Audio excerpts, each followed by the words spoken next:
First of all, I'd like to welcome everybody to the ARPA Institute, this lecture series that we organize every month, sometimes a couple of times a month. And the ARPA Institute, just a few words about what ARPA is and what we do. Our main activities are in Armenia.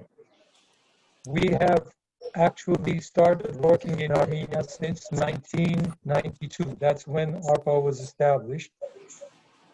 And we have a few current programs that we are trying to work on. One of them, the most important, is a nanotechnology research and development center in Armenia. We're trying to work with the two ministries, Minister of Education and Science and Culture and Sports, as well as with the Ministry of High Technology Industry, to establish a nanotechnology research and development center in Armenia. And the first step will be the World Bank will do a feasibility study on the feasibility and the importance of nanotechnology and what the capabilities are. And then hopefully we'll be able to start developing it. We also have other programs. We have just this year started organizing science fairs in schools of Armenia, again with the ministry. There were no science fairs in Armenia before, but now we have actually started it. And this year we were going to hold a general science fair for all schools in Armenia. Unfortunately, the Corona problem we had to cancel it, and the main objective is that we want Armenia to also participate in the International Science and Engineering Fair that is held in the United States every year, and almost every country sends their participants, and Armenia is the only one in the region that does not participate. So this year we had them registered, and we brought actually two of their leaders, the people who will organize the science fairs, to the International Science and Engineering Fair last year, so they can observe and understand what it is and how it's organized, and then go back and organize the science fairs in Armenia themselves. And that was quite successful, but unfortunately, as I said, we had to cancel it.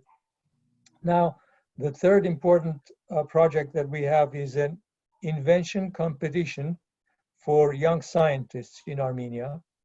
And actually, we have received this year 12 projects, 12 inventions from various fields: biology, chemistry, physics, and other technologies.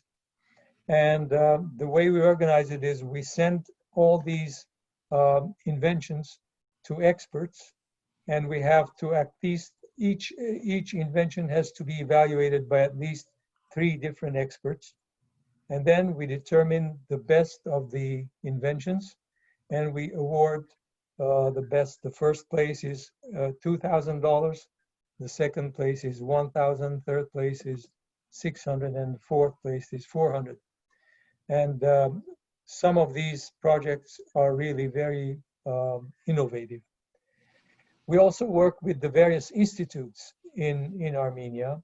For example, with the Physical Research Institute in Ashtarak, we provide them with various instrumentation and also with expertise, and sometimes we send scientists over there so they can work together. And then we also work with the Institute of Chemical Physics and the Institute of Molecular Biology, which actually we have donated a sequencer to the Institute of Molecular Biology. And we work with them closely also. They are now developing test kits in Armenia to test coronaviruses, and they have actually started using those test kits. So they are pretty advanced in that area. We also work with the universities, the university, the State University of Yerevan State University, and also the Polytechnic University. and also even in the regions. And we try again to organize online seminars for the students and professors. We ask experts to present the latest developments in a certain field, and the students and the professors listen and learn about the latest developments. So this is kind of a technology transfer project. In addition to all these, we organize these lectures, and also we have started helping the border villages, the villagers who have a new business idea. We work with them, try to develop the idea into a reality if it is profitable or not. You know, to work with them until they have a good idea and they can actually use it to develop a business and make it profitable. And we provide them both funding and also guidance so that they can start. We have now, for example, 5 different businesses already started in one of the villages in the Davush region called Berkapar, and 2 of them have progressed very well, and they have even hired people working with them. So this is creating jobs in Armenia. So that's as much as about our work in Armenia. And now I'd like to introduce Professor Nerses Kopalyan, who is the speaker today. And he will speak about what if the Republic of Armenia was part of the diaspora, and reshaping the paradigm in Diaspora-Armenia relations. Professor Kopalyan is an assistant professor in residence of political science at the University of Nevada, Las Vegas. He specializes in international relations, geopolitics, political theory, philosophy, and philosophy of science. He has conducted extensive research on polarity, superpower relations, and security studies. He is the author of World Political Systems After Polarity in 2017. He's the co-author of Sex, Power, and Politics, Palgrave Macmillan in 2016. He has also authored 2 policy papers for the Republic of Armenia, Transitional Justice Agenda for the Republic of Armenia for the Ministry of Justice, and Changing the Paradigm in Armenia-Diaspora Relations for the Office of High Commissioner for the Diaspora. He serves as the advisor of the Office of the High Commissioner for the Diaspora Affairs, and his current research concentrates on geopolitical and great power relations with the emphasis on Eurasia. He's done extensive work in political developments in Armenia prior to and subsequent to the Velvet Revolutions. And there are many articles he has published, and especially one published in the EVN report. So I give it now to Professor Kopalyan to speak for us. Thank you, Dr. Panosyan. I want to thank the ARP for organizing this lecture, and I want to thank all of you for joining me. The purpose of this project, and I'll give a quick background, was to develop a broader vision, a general agenda on how the Republic of Armenia is going to proceed with its various programs and approaches to the diaspora.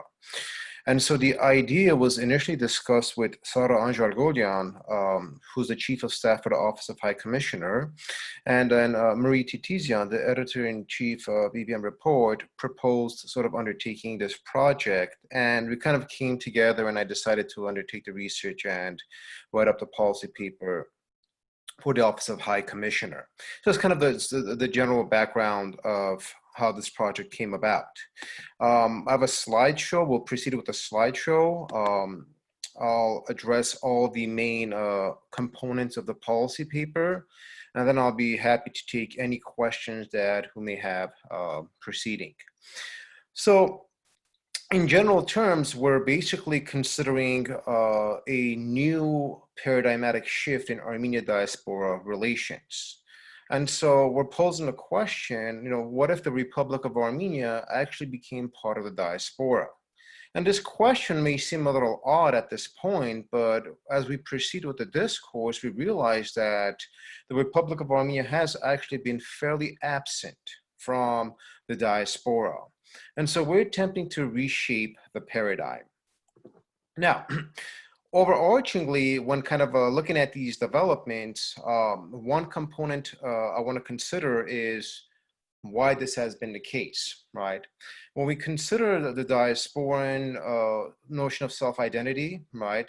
When we look at the notion of Armenians among diasporans, which is a very important and intrinsic concept to all of us, our conception of Armenianness tends to be separated from the Republic of Armenia. Simply put, the Diasporan Armenian identity does not view the Republic of Armenia as being integral to this form of self-identification. And so sort of the rhetorical questions I have up here in the slide kind of bring this issue about, okay? To what extent does the diasporan equate one's Armenianness with one's devotion to the Republic of Armenia? Of course, there are quite a few that do consider this sort of integration between their identity and their devotion to the Armenian state. But overarching, this is not the case, okay? And there are obviously sort of the structural macro explanations for this, right?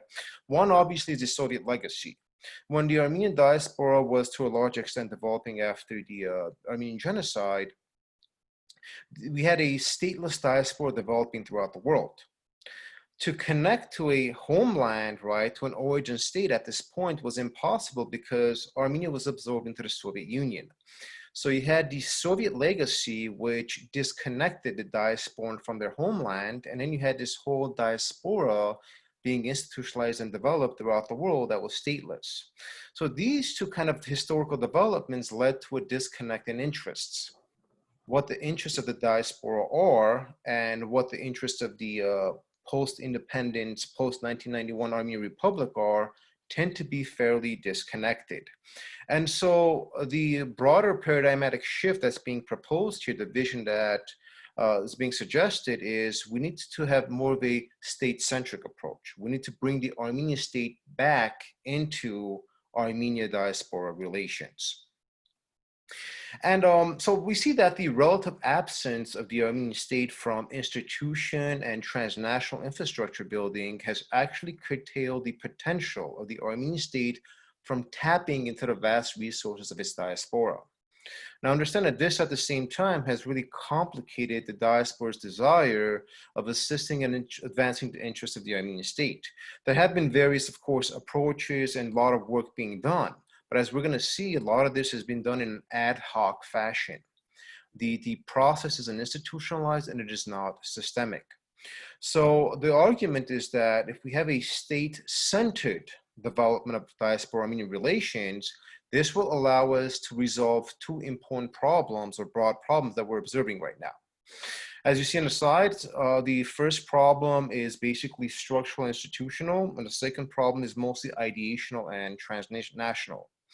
Now, the first problem addresses the lack of alignment, what I call, or the relative disconnect in the interests and views of the diaspora and the homeland. More specifically, we see that the views and interests of the Armenian state and its diaspora are not quite aligned. And for this reason, there's an observable disconnect between what the diaspora wants and what Armenia needs. The second problem addresses the role, or as I noted, the lack thereof, of the lack of the involvement of the homeland, or what we call the origin state, right? The absence of Armenia in guiding, supporting, and providing structural and ideational sort of assistance to enhance diaspora-Armenia relations. And so what we have seen is a conceptual disconnect between the diaspora's immense nationalism and the relative inactivity of the Armenian state.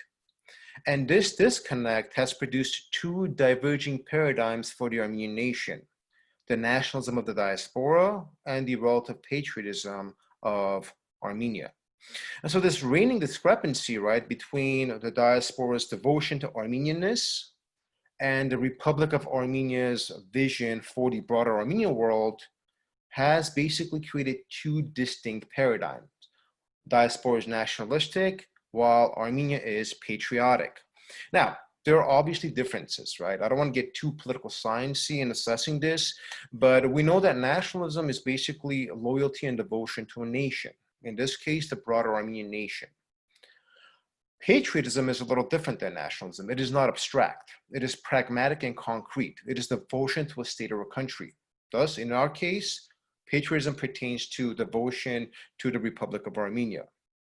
So we are observing this paradigmatic disconnect, the nationalism of the diaspora, right, and how this is not aligned with the precepts of patriotism.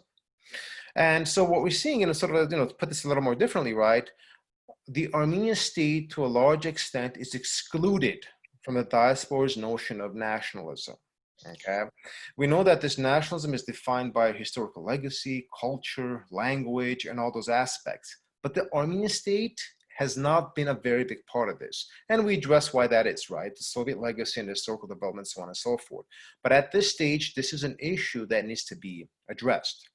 So the exclusion of the state has, I think, basically produced both ideational complications as well as limiting the development of transnational infrastructures, which we're going to discuss in a bit. And so in a broader sense, right, the absence of the Armenian state is no longer tenable if we actually want to develop strong and robust Armenia-Diaspora relations.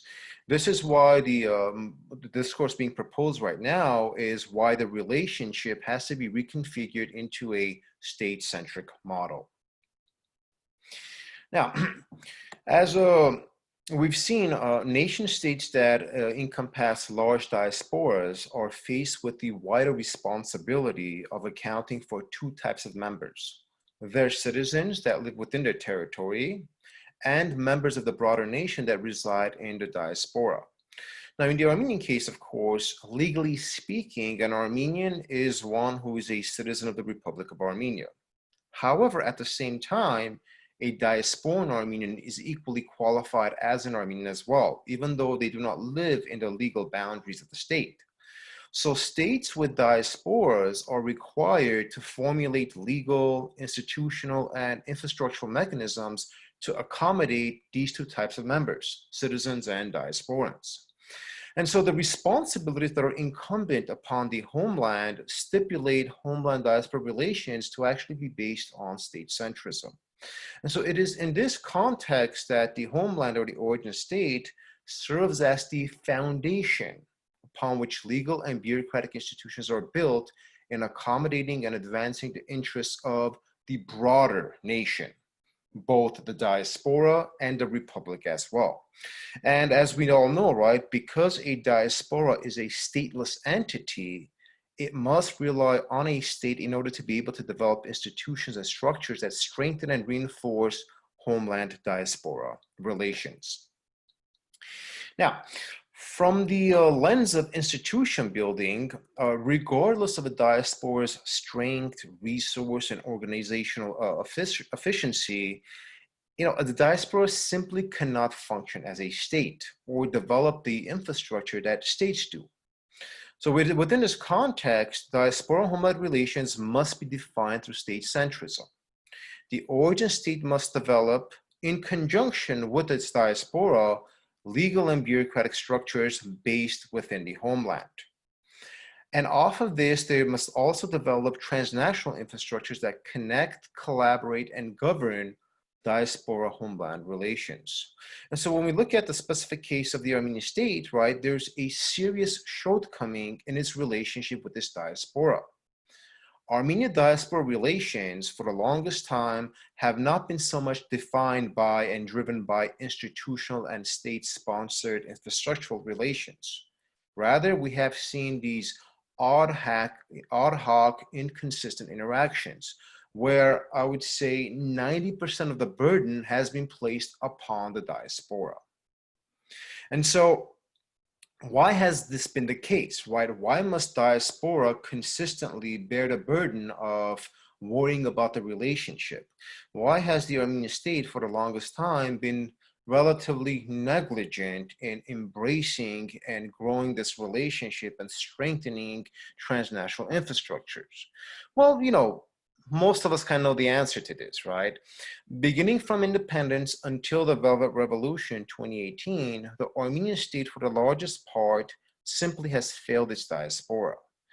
You know, we possessed a political system that was quite corrupt and undemocratic. So the Armenian state shirked away from responsibility and basically placed a burden upon dedicated diasporans.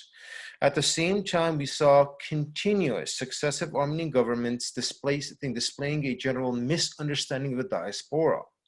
There was this assumption that the diaspora has no interest of its own, and the main purpose of the diaspora is only its resources. And so this relatively materialistic perception of the diaspora led to a logic of exploitation, right? The state took what it could from the diaspora, and this in turn truly harmed the diaspora's perception of the Armenian state. There developed a collective a mistrust of the Armenian state. Thus, until now, even after the Velvet Revolution, we are still attempting to repair this image problem that the Armenian state has. For the diasporan, the Armenian government has a reputational problem. And so in totality, over the course of 3 decades, successive Armenian governments simply broke the diaspora's heart. Now, I would like to argue that this changed with the Velvet Revolution. Okay, the Velvet Revolution was immensely popular in the diaspora, and what we have is a perception of a democratic, responsible government that has enhanced Armenia's image in the eyes of its diasporan communities. Therefore, it is now time to bring the Armenian state back in, because we can alleviate the logic of exploitation, because we could alleviate the reputation and imaging problems. This is why we can now start developing a state-centric approach. Now, we must concede that the decades-long model of Armenia-Diaspora relations is simply not working, okay? Many don't want to admit this, but I basically come out and, I make the point. It's not working, okay? This is why we need to consider a paradigm shift. The relationship has to be reconfigured. And we go back to the whole point, it has to be reconfigured into a state-centric model. And so to strengthen the Armenia-Diaspora relationship, and further to strengthen the diaspora itself, my argument is that the diaspora's nationalism must be reconfigured into this transnational form of patriotism. Love and devotion of Armenianness must be equal to love and devotion to the Republic of Armenia. If the Armenian state is not integral to our Armenian identity, this disconnect, this paradigmatic disconnect is going to keep continuing for a long time.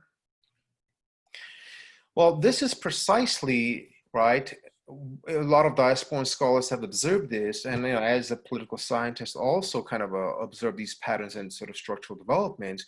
We see this is precisely what Israel has done. Okay, and the Israeli model has been very, very successful. And I want to concentrate mostly here on the ideational component, right? The diasporic Jew is defined, generally speaking, just as much by one's devotion to the state of Israel as he or she is by one's Jewish identity. In the case of the Armenian world, this has not been the case. We have not attained this.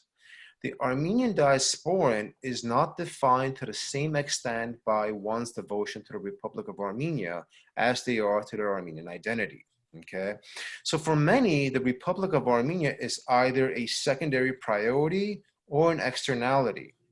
The Armenian state is not perceived as being inherent to the diasporan Armenian's identity. And so what we see in general terms, right, is that the diasporan does not conceive this sense of loyalty and devotion to the Armenian state as being extremely important to their Armenianness. They view these as two separate things. Yeah, I care about Armenia, I love Armenia, but that doesn't define my Armenianness, okay? So we see that as very, very different from identity development among the diasporic Jewish community, right? Transnational Jewishness is state-centric. transnational Armenianness is identity-centric. Thus, the Armenian state is not really part of the configuration. And so we're seeing now it is evident that the importance of state-centrism is not only specific to institutions and infrastructure building, it is just as crucial to formulating and reproducing ideational precepts. This is why the approach is twofold. It's not just institutions, but it's also doing an ideological and ideational paradigm shift as well. So we see that origin states have been developing, various origin states throughout the world, right? Have been developing formal institutions and structures to enhance and advance their relations with their diasporas. And they utilize a wide range of ideological, cultural, institutional, right, mechanisms to formulate these sort of transnational infrastructure. And the objective is to enhance homeland diaspora cohesion, resource utilization, and overall collaboration. One of the more prominent institutions developed in the origin state are what are now called diaspora institutions. These are fairly new. We have seen these develop in the last approximately 20 years or so. So diaspora institutions are fairly new transnational structures that are based in the origin state. And we basically define a diaspora institution as a formal state office either within the executive or legislative structures of government that is designed to enhance, collaborate, and basically formalize diaspora relationships. When we look at the data, approximately 40% of all United Nations member states have formed some variation of these state-centric diaspora institutions. Most recently, we've seen this in Ethiopia, in Latvia, in Indonesia, Poland, Nigeria, and actually Hungary. And Armenia also falls into this as well, sort of being the more recent ones. You know, the diaspora office, the Ministry of Diaspora was formed in 2008. Proved to be very unsuccessful after the Velvet Revolution. We got rid of the ministry and created the Office of High Commissioner within the Prime Minister's office. So it's very consistent with the definition we provided before. It's either within the executive branch or within the legislative. So Armenia has actually elevated the relevance of diaspora governments by basically placing the office within the Prime Minister's office. So collectively, we're observing a broad scope of institutional and structural models which have been developed to assist homeland or origin states in developing and formalizing institutional arrangements. And these institutional arrangements not only allow the homeland to tap into the resources of the diaspora, but also to align the goals and interests of the diaspora with the homeland. And when we observe sort of the data, the developments, we see that supplementing these formal state offices are a broad range of non-governmental, quasi-governmental, or these sort of transnational philanthropy and religious organizations that coordinate and assist the homeland in matters pertaining to the diaspora. But, you know, as we keep mentioning, right, a lot of this has been done in a very ad hoc, non-formalized fashion. And we see that these ad hoc structures, while they may be sort of intermittently beneficial and have some effects in the diaspora, they really do not allow for the same level of systemic efficiency as we see with bureaucratized institutions. So the stipulation is that the diaspora relations with the homeland or even diaspora identity formation needs to be state-centric, okay? Now let's kind of explain why. And there are four main aspects, four main factors that explain this. First, diaspora institutions basically transnationalize domestic politics by extending it beyond national borders. And this allows the homeland to project state power extraterritorially, thus conceptualizing its diaspora, which obviously is not physically part of the homeland, as actually being part of the homeland. And so this is the extraterritoriality concept that is very, very important. So in the case of Armenia, for example, right, or any other small state that finds itself in difficult geopolitical circumstances, transnationalizing domestic politics allows for smaller states to basically use their robust diaspora resources to kind of, quote unquote, punch above their weight. So that is the one factor of why making diaspora homeland relationships state-centric is quite important. Second, we see that diaspora institutions formulate and conceptualize ideational constructs that basically, quote, spatially reconfigure the states, unquote, right? So that these states no longer fit within territorially discrete boundaries. And, we're getting a little technical here with respect to the terminology, but the concept isn't that complex, right? So for example, in the case of Armenia, right, we see that the concept of an Armenian nation is not defined by the discrete territorial boundaries of the Armenian Republic, but rather the broader Armenian world as a single ideational concept. And so state-centric diaspora institutions provide institutional and organizational cohesion to further develop and advance such notions as Armenian oneness, right? This unity, this pan-Armenian unity conceptually, right, that tries to tie the Armenian world together. We realize that attaining this level of broader unity needs some foundation. And because the diaspora is stateless, we don't have that foundation. So the only foundation has to be the Republic of Armenia. This is why we contend that this endeavor of creating this Armenian oneness cannot be cogently actualized by non-state actors. It has to be state-centric. With respect to the third factor, the third reason, we see that diaspora institutions articulate and qualify the perception of diasporans as belonging and being an extension of the homeland. And so the homeland's formal and legal recognition of its diasporans, whether this be, for example, granting dual citizenship, or in some countries we see them being granted voting rights, or some form of representation in the legislature. All of these are examples of integrating diasporan identity into the homeland. And so if we make the process state-centric, the diasporan is no longer a separate Armenian who is outside of the Republic of Armenia. Rather, the diasporan qualifies as being a constituent of the Armenian state. And I'm going to address constituency building in a bit as well. And fourth, specific diasporas that are either shrinking or are unable to self-produce usually rely on the homeland for cultural replenishment, okay? And so this is a process that needs to become formalized and implemented by diaspora institutions based out of the given origin state. So in the case of Armenia, for example, we're basically beginning to realize that after 3 and 4 generations, the sustainability of the diaspora, culturally speaking, is becoming really difficult. Our diasporas are having a difficult time self-producing culture. And we are seeing that a lot of our diasporas are actually becoming reliant on the homeland, which is requiring the expansion and allocation of resources by these government diaspora institutions. And we're going to address this later on as to how the various diaspora institutions, schools based in diaspora are basically appealing to the government states, whether these are educational institutions or cultural ministries or whatever, to receive assistance in kind of reproducing the culture within the diaspora. So those are the 4 main basic reasons why diaspora institutions need to become state-centric.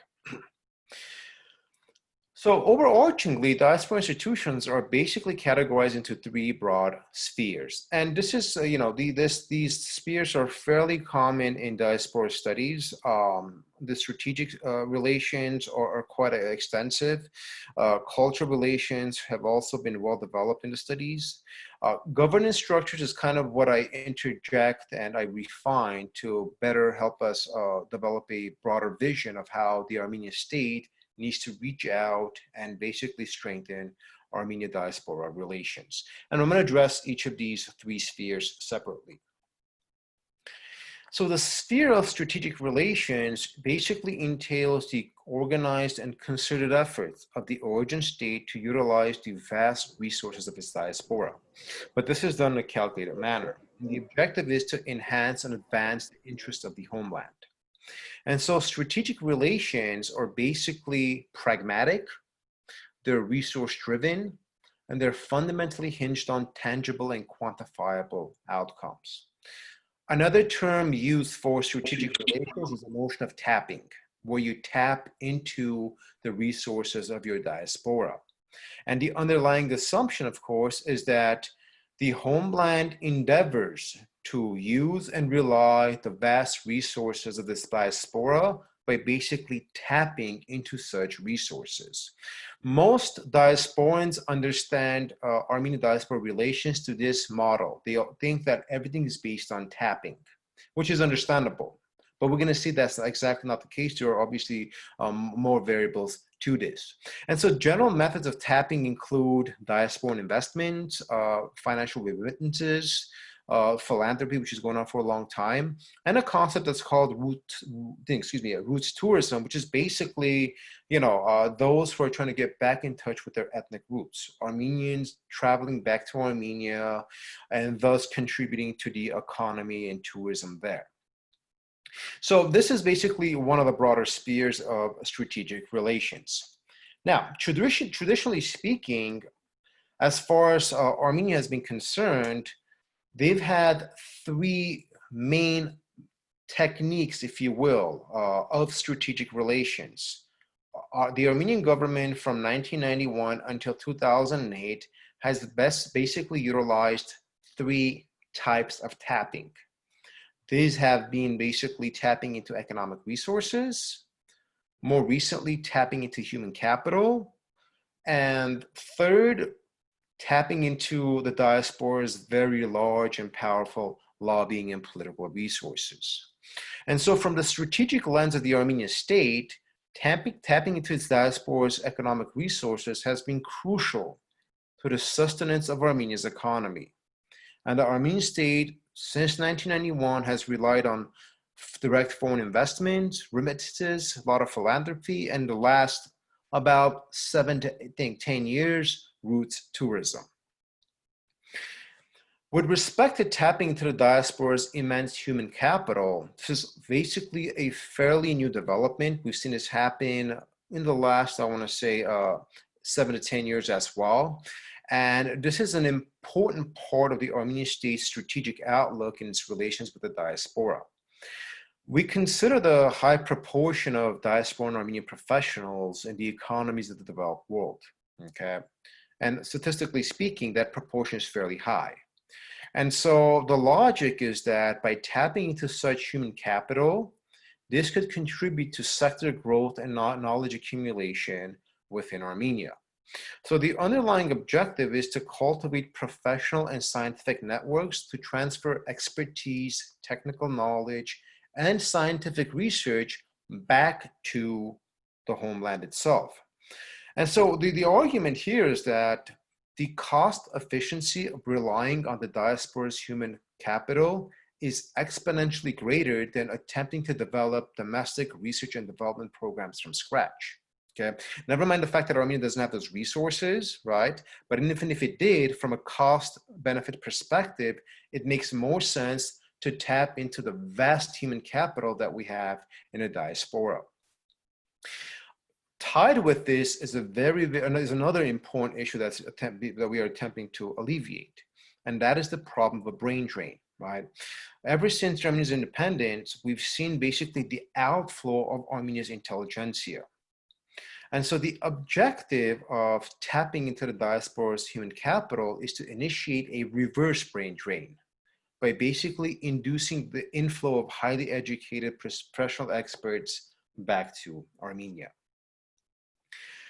As far as political resources are concerned, we note that the Armenian diaspora has been fundamental in advancing not only the historical cause of the Armenian people, but also the strategic and policy interests of the Armenian state. And so the strength of the global Armenian lobby is an important instrument in advancing the interests of the Armenian state. Furthermore, from the lens of the Armenian government, this is both risk-averse and fairly cost-efficient, right? So the Armenian state has been able to basically, quote-unquote, economize its foreign policy resources by leveraging the diaspora's political and lobbying resources. Now, the strategic success of this endeavor, however, has been quite limited, okay?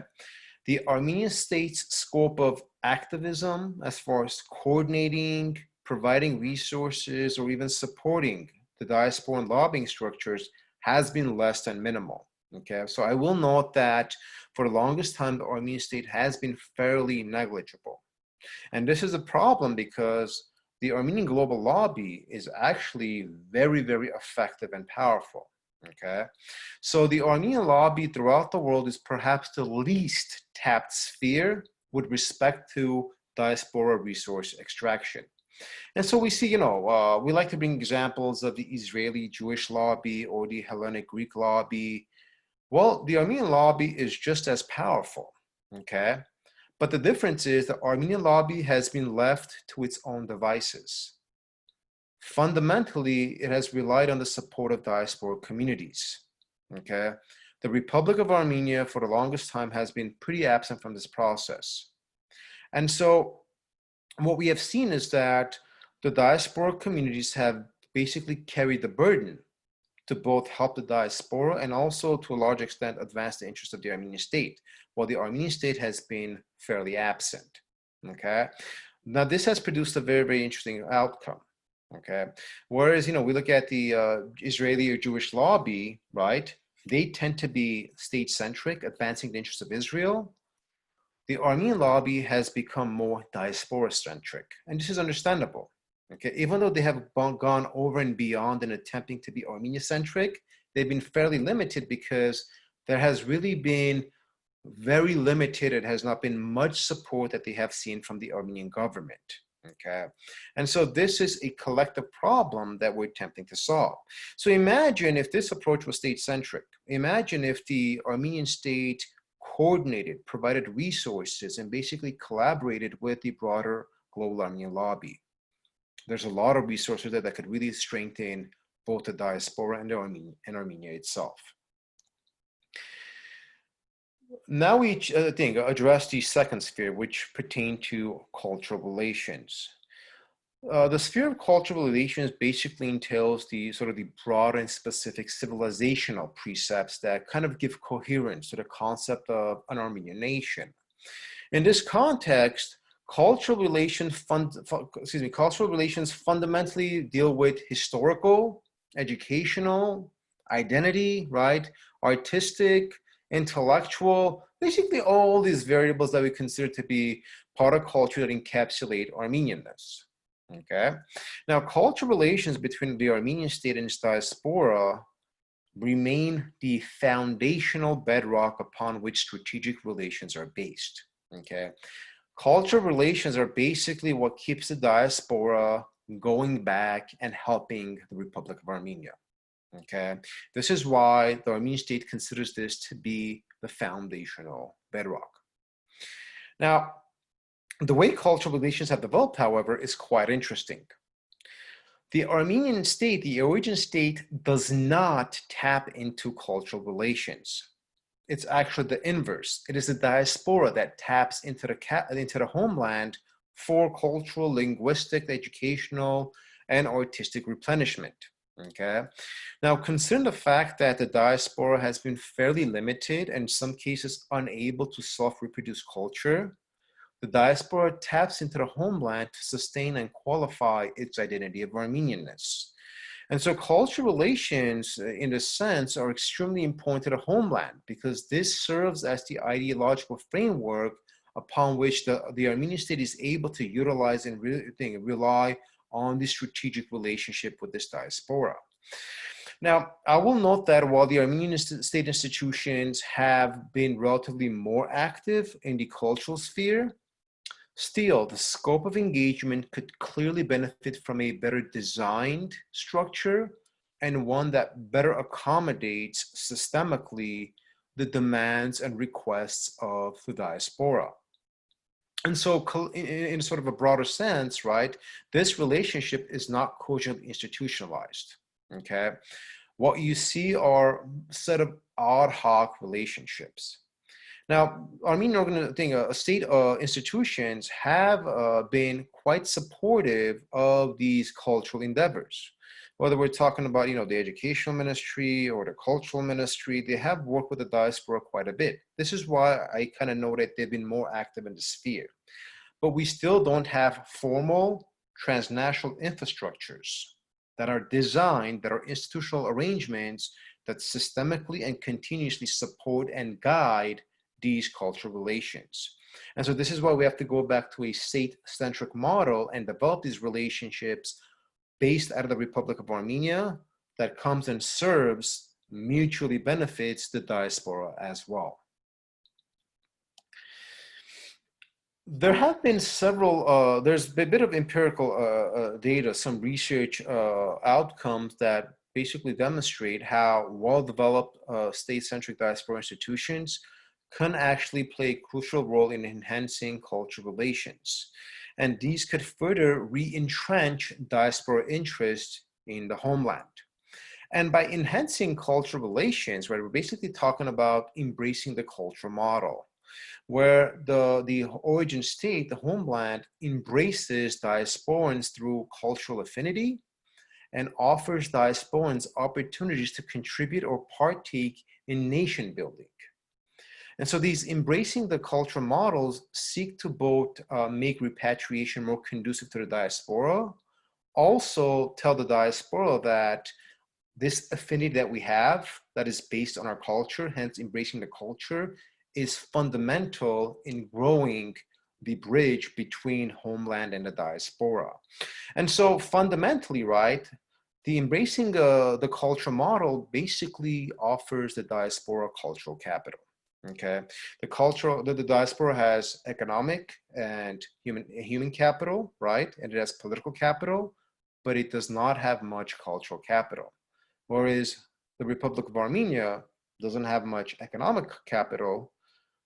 It's working on its human capital, but it's not much, but it has a lot of cultural capital. And so this model offers cultural capital to the diaspora. The sphere of government structures is the third sphere, and this one is a little more complex, and this is basically going to be the sphere that kind of allows us to develop these transnational infrastructures that are going to enhance and allow for a paradigm shift within the relationship.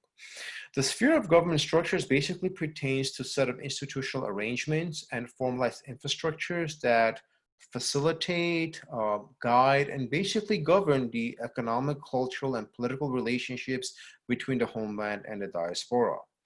And so government structures, right, can, for example, be ad hoc and not be fully formalized. This is possible, but in order to secure sort of, sustainability and longevity, it's highly recommended that governance structures be developed as formal institutions that are embedded in the homeland. And once they serve as formal state institutions, they could better serve in advancing and aligning the interests of the origin state with its diaspora.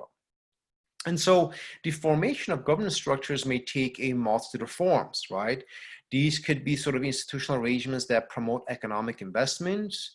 They could promote repatriation, which is what we've been working on a lot recently with the Office of the High Commissioner. These could sort of, institutional arrangements that advance educational programs, coordination of political activities, and as we're going to see when I get towards the end of the lecture, developing these diaspora advisory bodies and councils. So there are various range of institutional arrangements that could be formalized to enhance the relationship. So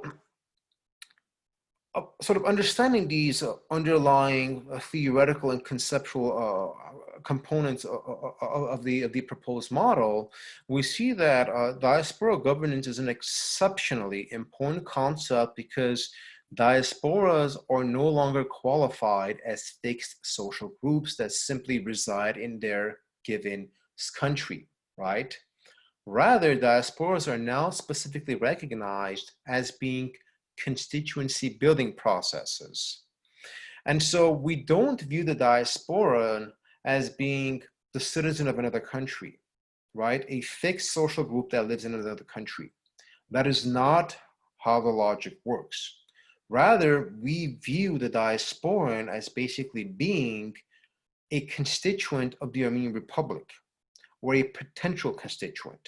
In that context, when we talk about diaspora governance, we're basically talking about constituency building. And the purpose of this constituency building, right, this is designed to mobilize political, economic, cultural, and social activism with the overarching objective of integrating these constituents with the homeland. So the diasporan, right, in the eyes of the current Armenian government, is either a constituent or a latent constituent that needs to be recruited. In this context, diaspora outreach by the origin state is an exercise in constituency building.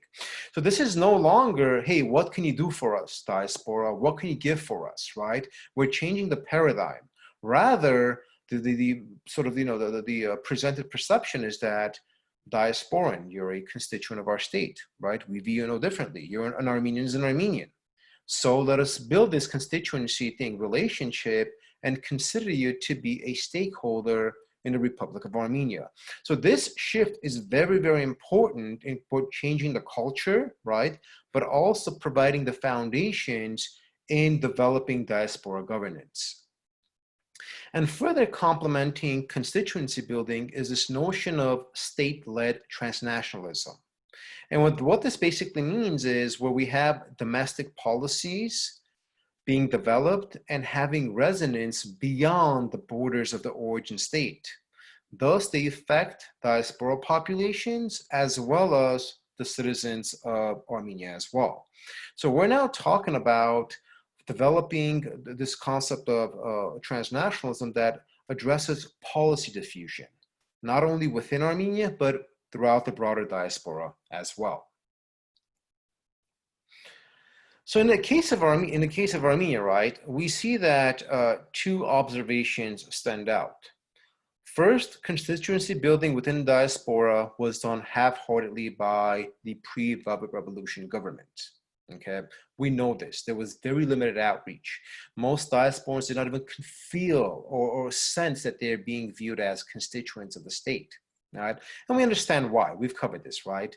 The pre-Velvet Revolution governments basically had one fundamental objective: to tap into the diaspora, as opposed to embracing or state-led transitional models.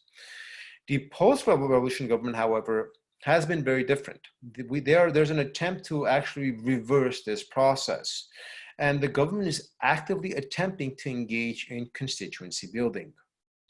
And so Armenia's constituency building policies are quite clear. The government considers all willing diasporic Armenians to be its constituents.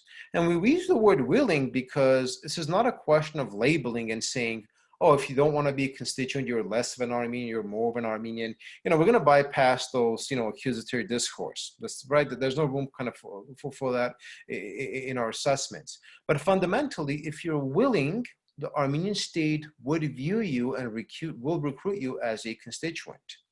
Now, while this policy is in the nascent stages of implementation, we're seeing this kind of reverberate through the discourse of the government. As far as repatriation, the process of granting a special status to repatriates, the easing of dual citizenship standards, and basically telling the diasporan that if you want to come to Armenia, you're not going to be treated any differently because you're not different. You're a constituent of the state. The second issue notes that while constituency building is gaining traction, the concept of state-led transnationalism, it's still in its nascent and underdeveloped stage. But the government does have a vision of this, okay? And this basically entails a very inclusive process that invites the active involvement of the diaspora, okay?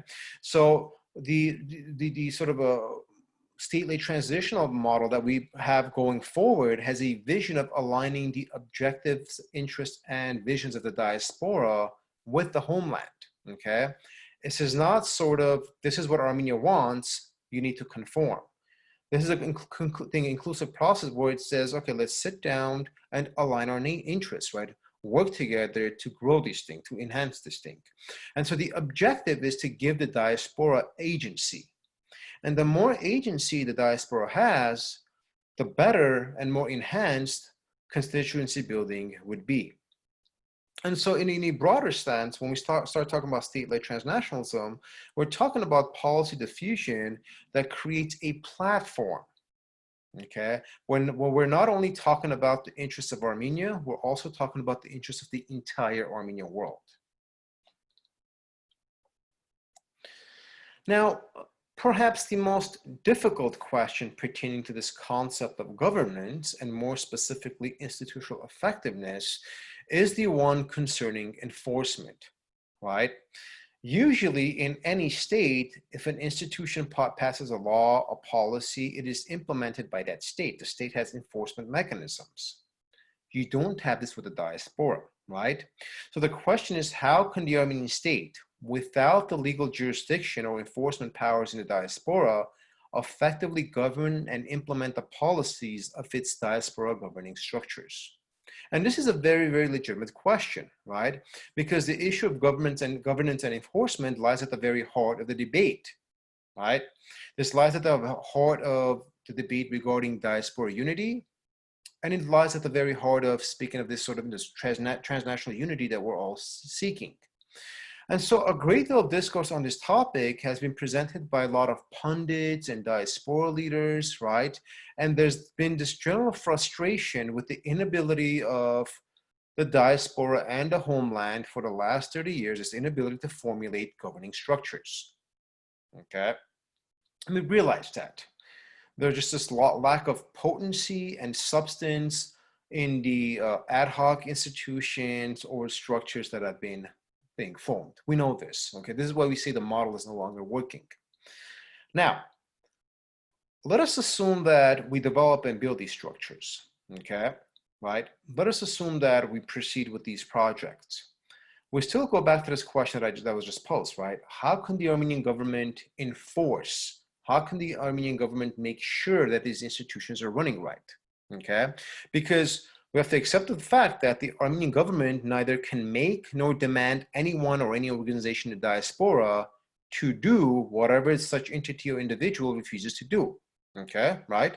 So this is a collective action problem. How do we, resolve this collective action problem, okay? How do we mitigate it? The solution is a concept called transnational governmentality, okay?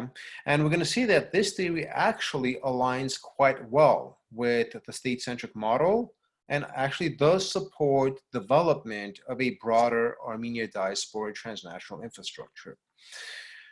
This theory of transnational governmentality basically contends that state-led policies and structures become dominant, and by dominant we mean relevant and accepted, okay? Become dominant not through coercion, but rather through the consent and self-discipline of those who are governed. And so the underlying assumption is that the Armenian state promotes and sort of stimulates policy development that advances the interests of its diaspora constituents. And by making the diaspora constituent a stakeholder, the Armenian government empowers stakeholders by incentivizing policies that basically promote self-management, okay? And so by providing sort of these broad contours and framing policy expectations, the Armenian state could formulate governance and operationalize these through transnational structures, right? So what we're seeing is this promotion of an idea that, you know, diasporans, your constituents, your stakeholders. Okay, let's develop policies that mutually advance our interests. Let's develop policies that also advance your interests because you're a constituent. Okay, now because you don't live in Armenia, we cannot obviously force you to do anything. However, we can ask that you engage in self-management and participate in this process because you have an incentive. You are a stakeholder. And so this logic of transnational governmentality creates a governance model which can allow these state-centric institutions to have a very cohesive relationship with the government. And the underlying logic is there is no coercion, but rather incentivizing the stakeholder. So recognizing the origin state's inability to rely on coercive powers, which we noted, right? Governmentality basically stipulates that the effectiveness of transnational policy diffusion remains very much contingent on the ability to construct a diasporan constituency that views itself as loyal, self-disciplined, and devoted to the homeland. Okay, this is what we're getting at. So transnational governance is basically the management of distance, right? Not control, not coercion, right? Nothing like that, but rather management, the management of distance. And more specifically, right, this encompasses the home government, right? The Armenian state's efforts to mobilize national identities and to institutionalize the link between diaspora communities and the Republic of Armenia. There's a broad body of research out there that basically demonstrates what's called the political economy framework. And findings basically show that the political economy framework and the process of transnationalizing state policies is a very effective model. So research basically demonstrates that transnational influence exercised by the origin state is very, very important to diaspora governance. And this basically entails specific economic and political management.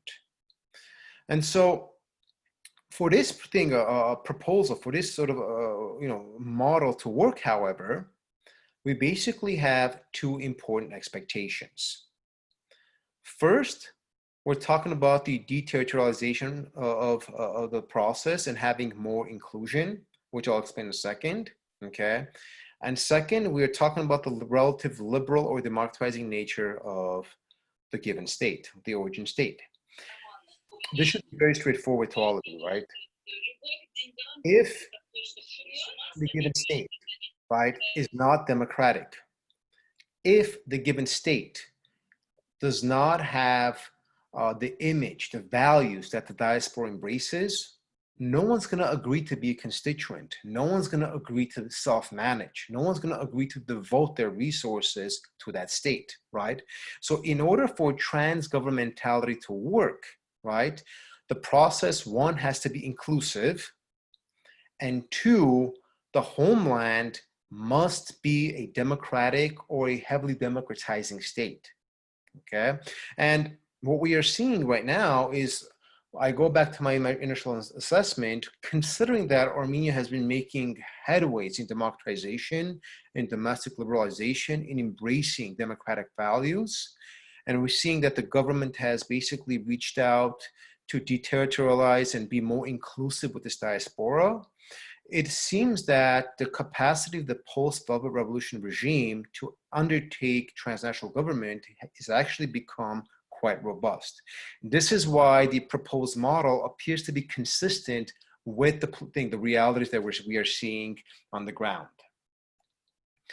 Now, in the development and formation of transnational diaspora structures and institutions, two factors must be addressed. Okay, so we talked about, the process, the ideas, sort of the general framework. Now we're kind of getting into the concrete. Okay, what are these transnational diaspora institutions going to look like? Okay, but before we kind of get into that, right, we have to look at sort of the data out there, the findings out there, and to see, what possible problems might we face. The first thing we have to consider is that these transnational diaspora structures cannot be formed too rigidly. There has to be flexibility. Second, transnational diaspora institutions cannot be all-encompassing single umbrella structures. Okay, that's not going to work. There have been attempts to do this for a very long time. It simply has not worked, and I'll explain that in a second. Now we see that since the formation of state structures is contingent on successful constituency building in a diaspora, it is crucial to realize that the interests of the constituents are just as important as those of the homeland. Further, whereas the interest of the homeland are singularly defined by the government, right, the national interest or the state interest, the interest of the diaspora cannot be gauged in a singular fashion. So the wide range of diaspora constituents hold a diverse range of values, goals, and interests. We have to accept that. In this context, transnational structures must be designed in a fashion where which they are conducive to the needs and demands of the various diaspora constituencies. Assuming that the diaspora or the diaspora constituency is a single body with this broad singular interest is simply inconsistent with reality. So for this reason, diaspora engagement must prioritize three important variables.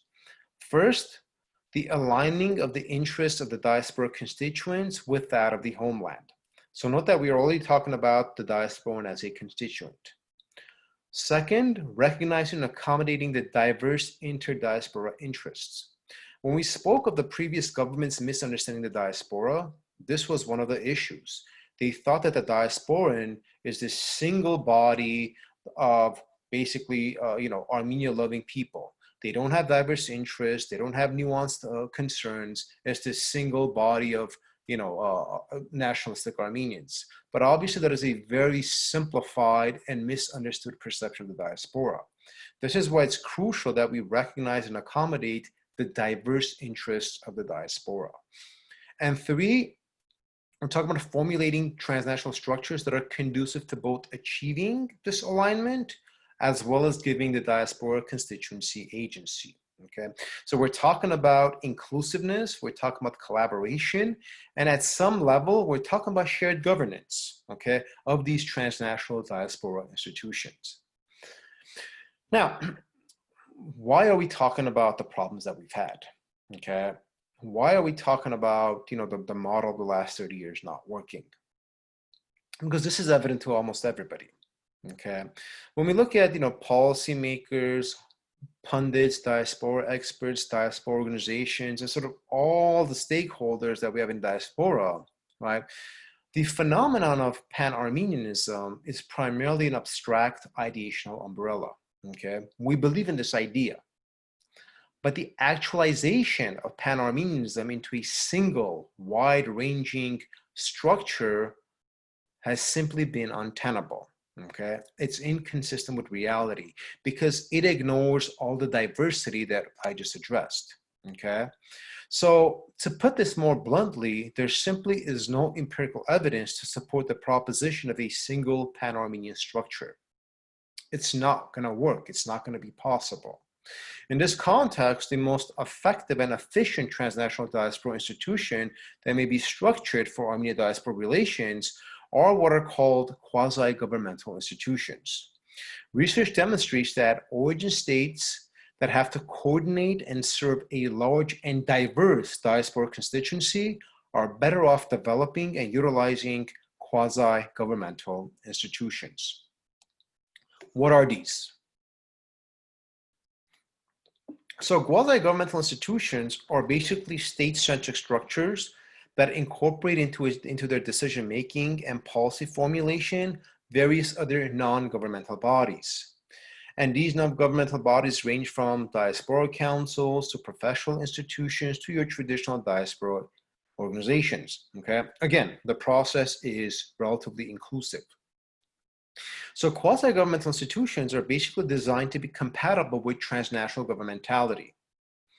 And this offers the homeland flexibility in addressing and accommodating the diverse needs and interests of its diaspora, while at the same time, right, utilizing these quasi-governmental institutions to tap into the diaspora's resources.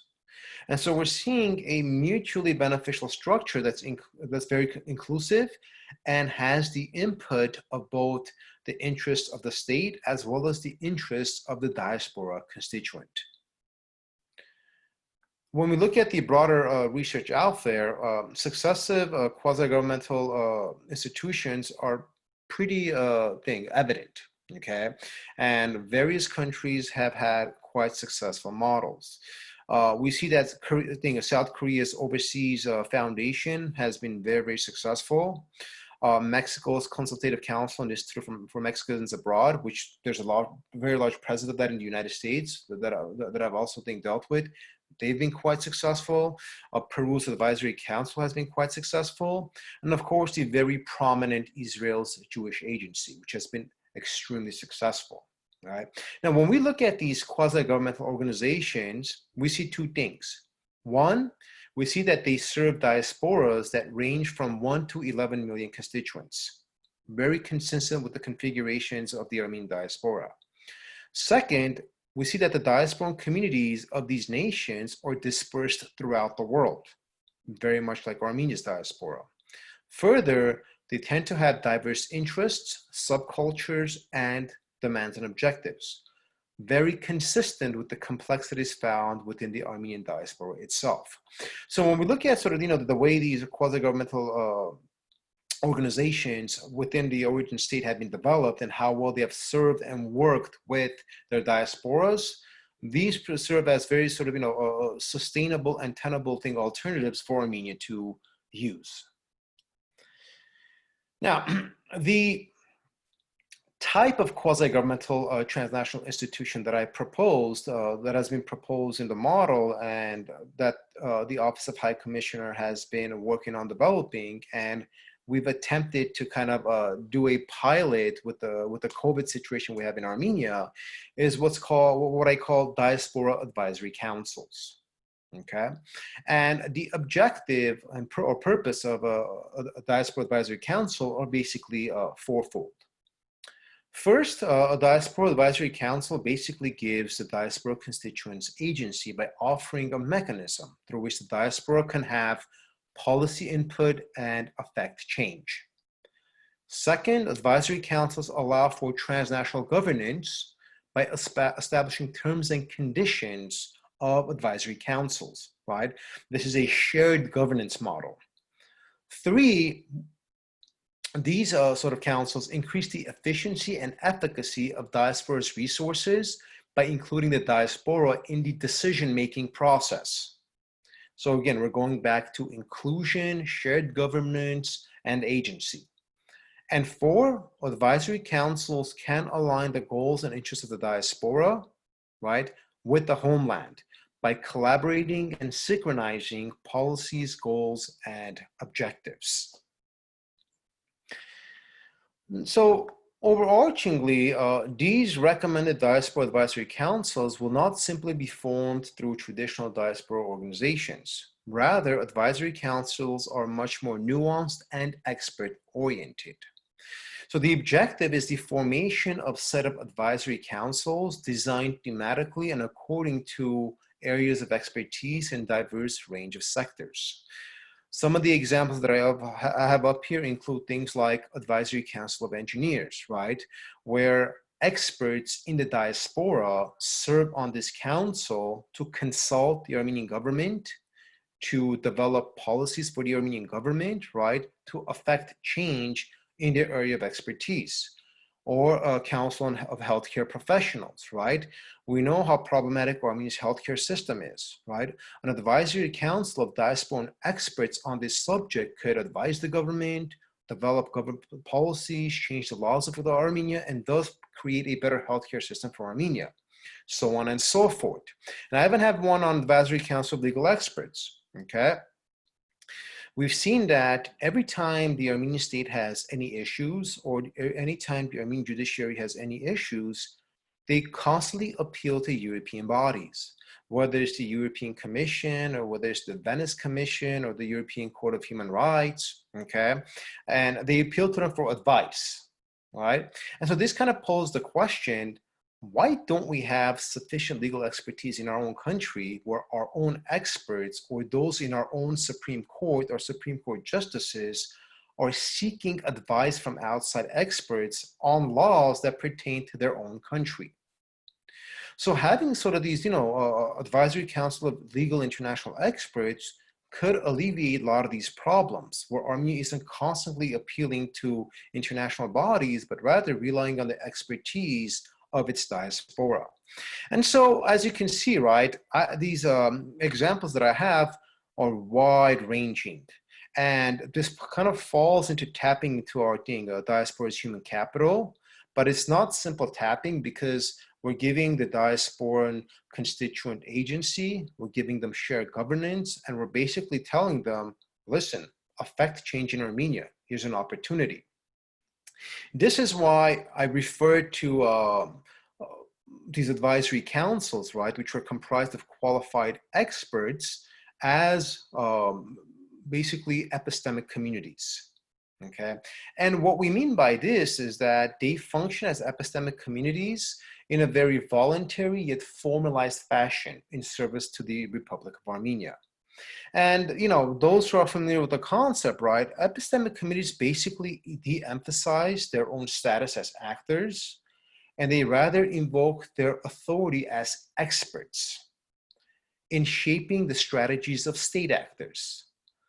Thus, when we could reconfigure and assess diaspora advisory councils as epistemic communities, I'm basically proposing the formation of these quasi-government institutions comprised of diaspora experts that work with the Armenian government to advance and improve the various spheres of Armenian society.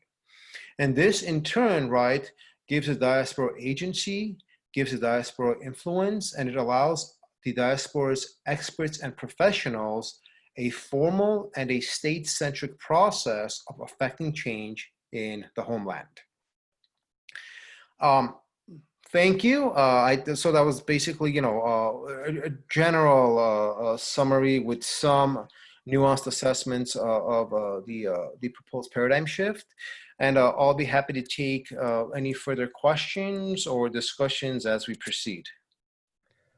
Okay, thank you very much, Professor Kopalyan. That was very interesting, very well organized, and it was well presented. Thank you. Thank you. So now the way we are going to do the questions and answers is you can register on the chat board and put down your question, and then we'll go in order and ask you to turn on your video and audio so you can ask the question yourself. So there were a couple questions already placed on the chat board that I'm going to allow for them to present. The first one was, let's see, the first one was asked by my daughter, actually, Lorik Panosyan. Lorik, would you like to ask the question yourself? Yes, hi. Thank you for a wonderful, informative talk and such a unique view on this situation, Dr. Kopalyan. I was wondering, Armenia has such a reliance on Russia, unfortunately, for economic and the socio-political situation. So how do you think that affects their ability to freely participate in Western countries, especially when it comes to political lobbying situations, and to collaborate with Western lobbyists in that sense? That's a very good question. So Armenia's relationship with Russia tends to be heavily geopolitical. And Russia has this concept called privileged zone of influence, the privileged sphere of influence, which basically covers the Eurasia region and South Caucasus. So as long as Armenia's collaboration with the Armenian global lobby in Western countries does not infringe upon perceived Russian interests, Russia usually does not interject itself into that discourse or in that process. So in that sense, unless the Armenian lobby, you know, in the West collaborates with Armenia to propose policies that harm Russian interests, right? Unless that is happening, then we can expect some Russian pressure. Outside of that, Russia really does not consider that to be any serious threat to the perceived national interest. Thank you. The next person was Dr. Kunal Turian. You had a question. Turn on your video and audio so you can speak. Okay, can you hear me? Yes. I'm curious, what do you think of the American University of Armenia? Has it helped or impeded the concepts you just presented? And the second is there's a language difference, as you know, Eastern and Western Armenian.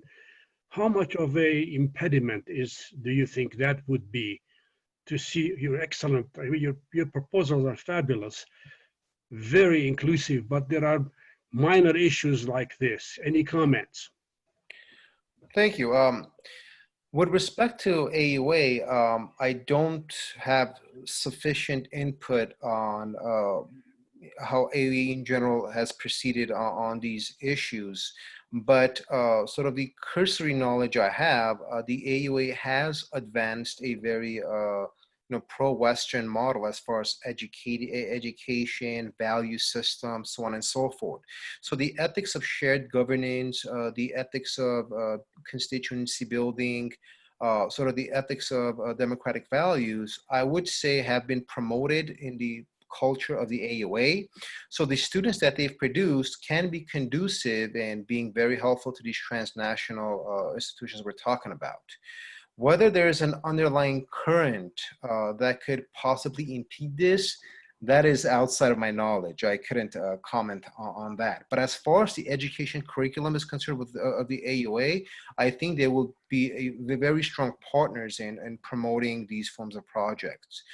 With respect to the discourse on the dialect difference, that itself is controversial now. Some argue that Eastern Western are not dialects, they're becoming two separate languages. I'm not a philologist, so I couldn't comment on that. But I don't necessarily view that as being an impediment because fundamentally, if the European Union could take all those languages and function with each other, I think we could find a mechanism of communicating between Eastern Armenian and Western Armenian and kind of, addressing the language barrier. Also, I will also note that in Armenia, there's a concerted effort to grow the academic and scholarly relevance of Western Armenian. So they have been more accepting of the Western Armenian dialect, if you will, than we've seen in the past. And definitely the current inflow of Syrian Armenians into Armenia has changed that as well. So I don't see that as being a serious problem. And if it does not come up as an impediment, I'm certain alleviating that issue could be done quite efficiently. Thank you very much. Narek Seferyan is the next person who has a question. So Narek. Hello, can you hear me? Yes. Yes, great, thank you. Thank you for the talk and for the opportunity to ask a question. I must preface by saying it's kind of a broad one. I had difficulty really appreciating this distinction you drew in the beginning of your presentation, sir, about nationalism versus patriotism and how nationalism is a characteristic of the diaspora, patriotism is in Armenia. I mean, my immediate reaction to that was, well, anecdotally, I don't have survey data, but anecdotally, I know plenty of Armenians from Armenia and Armenians in the diaspora who have diverse sentiments and diverse, they manifest their identity in such diverse ways. And throughout your presentation, I thought that that appreciation of that diversity was lacking, except towards the end. And I wonder if you could speak more to this, and I wonder if you could speak in this context about this, your driving force, this need for state-centricism. I mean, to my mind, this is just the fact that this is the point of departure is I found it troublesome. Besides being unfeasible, I don't see why there has to be an ideational convergence. Why we can't just collaborate where we can and enrich our diversity as we go along. Thank you. So I'm very familiar with the perspective that you're presenting. So two points, just to kind of address the last question you have. The model hasn't worked. Sort of these ad hoc relationship, collaborate where we can, don't thoroughly collaborate. It's not being utilized sufficiently. A lot of resources are being wasted. And, the fact that we're having this conversation 30 years after independence shows that it's problematic. So continuing as we've proceeded isn't tenable because there's a sustainability issue. It's just not working. With respect to the first part of your question, I definitely agree. Identity development, there's a whole field of study on that, is an extraordinarily complex internal and an ontological process. I'm not suggesting that individual identities should be altered. What I'm suggesting is how you identify Armenianness should be aligned with the state of Armenia, okay? And I'm not saying that has to be the case, you have to, but my assessment is that if your Armenianness is defined minus the Armenian state, doesn't make you any less Armenian. You're just as Armenian, but it's going to limit your devotion to the Armenian state. And so what that's going to do is it's going to limit our ability to enhance Armenia-Diaspora relations, right? So, if you're not crazy about something, if you don't consider that something part of you or relevant to you, you're naturally not going to be as devoted to that something, right? And so what I'm trying to suggest is that we want to make the Republic of Armenia, right, the only country that the Armenian world has, that it's its own, an an inherent part of our identity. So that is the shift that I'm saying. Now, of course, an Australian Armenian identifies their Armenians very differently. A East Coast Boston Armenian identifies themselves differently. A High Ostanzi North Hollywood identifies their Armenians very differently. I'm very familiar with the diversity, right? But those are sort of, individual or subsector diversities that we have. But in the broader sense, if we're qualifying Armenians as love of history, culture, genocide, and all these things, incorporating the Armenian state into that, right? And that's why I brought up the Jewish model, is basically going to strengthen what we're trying to do. So that was basically, I'm not trying to promote, a love of the state, right? This isn't a sort of a right-wing discourse where we're glorifying or extolling the state, okay? You could, for example, genuinely love the Republic of Armenia, but be highly critical of the government. That is very, very acceptable. But when you really don't know much about the Republic of Armenia, hypothetically speaking, the only thing you know is, we were playing basketball with HOMELAND-DIASPORA, you went there 10 years ago and that's your only association. It's there, but you don't know much about it, right? It's not part of your identity, okay? That is what I'm suggesting needs to be shifted, sort of, a level of devotion to the Republic of Armenia, not the government, nothing like that. Thank you. The next person is Harut Sasunyan, has a short comment. Yeah, before my comment, I would like to state that at the beginning of your presentation, you differentiate between Armenian nationalism for the diaspora and Armenian patriotism for the Armenian citizens in Armenia. I beg to disagree with that, because many diasporans are just as patriotic, and in some cases even more patriotic than those who live in Armenia, because they're very much in touch with their roots, Armenianism. They support the Republic of Armenia with everything they can. Maybe what you mean to say, rather than patriotism, which is a little bit insulting for the rest of us, is maybe statism, because those Armenians in Armenia live in a government, which the diaspora does not. So that's the difference, not nationalism and patriotism, but statism and non-statism.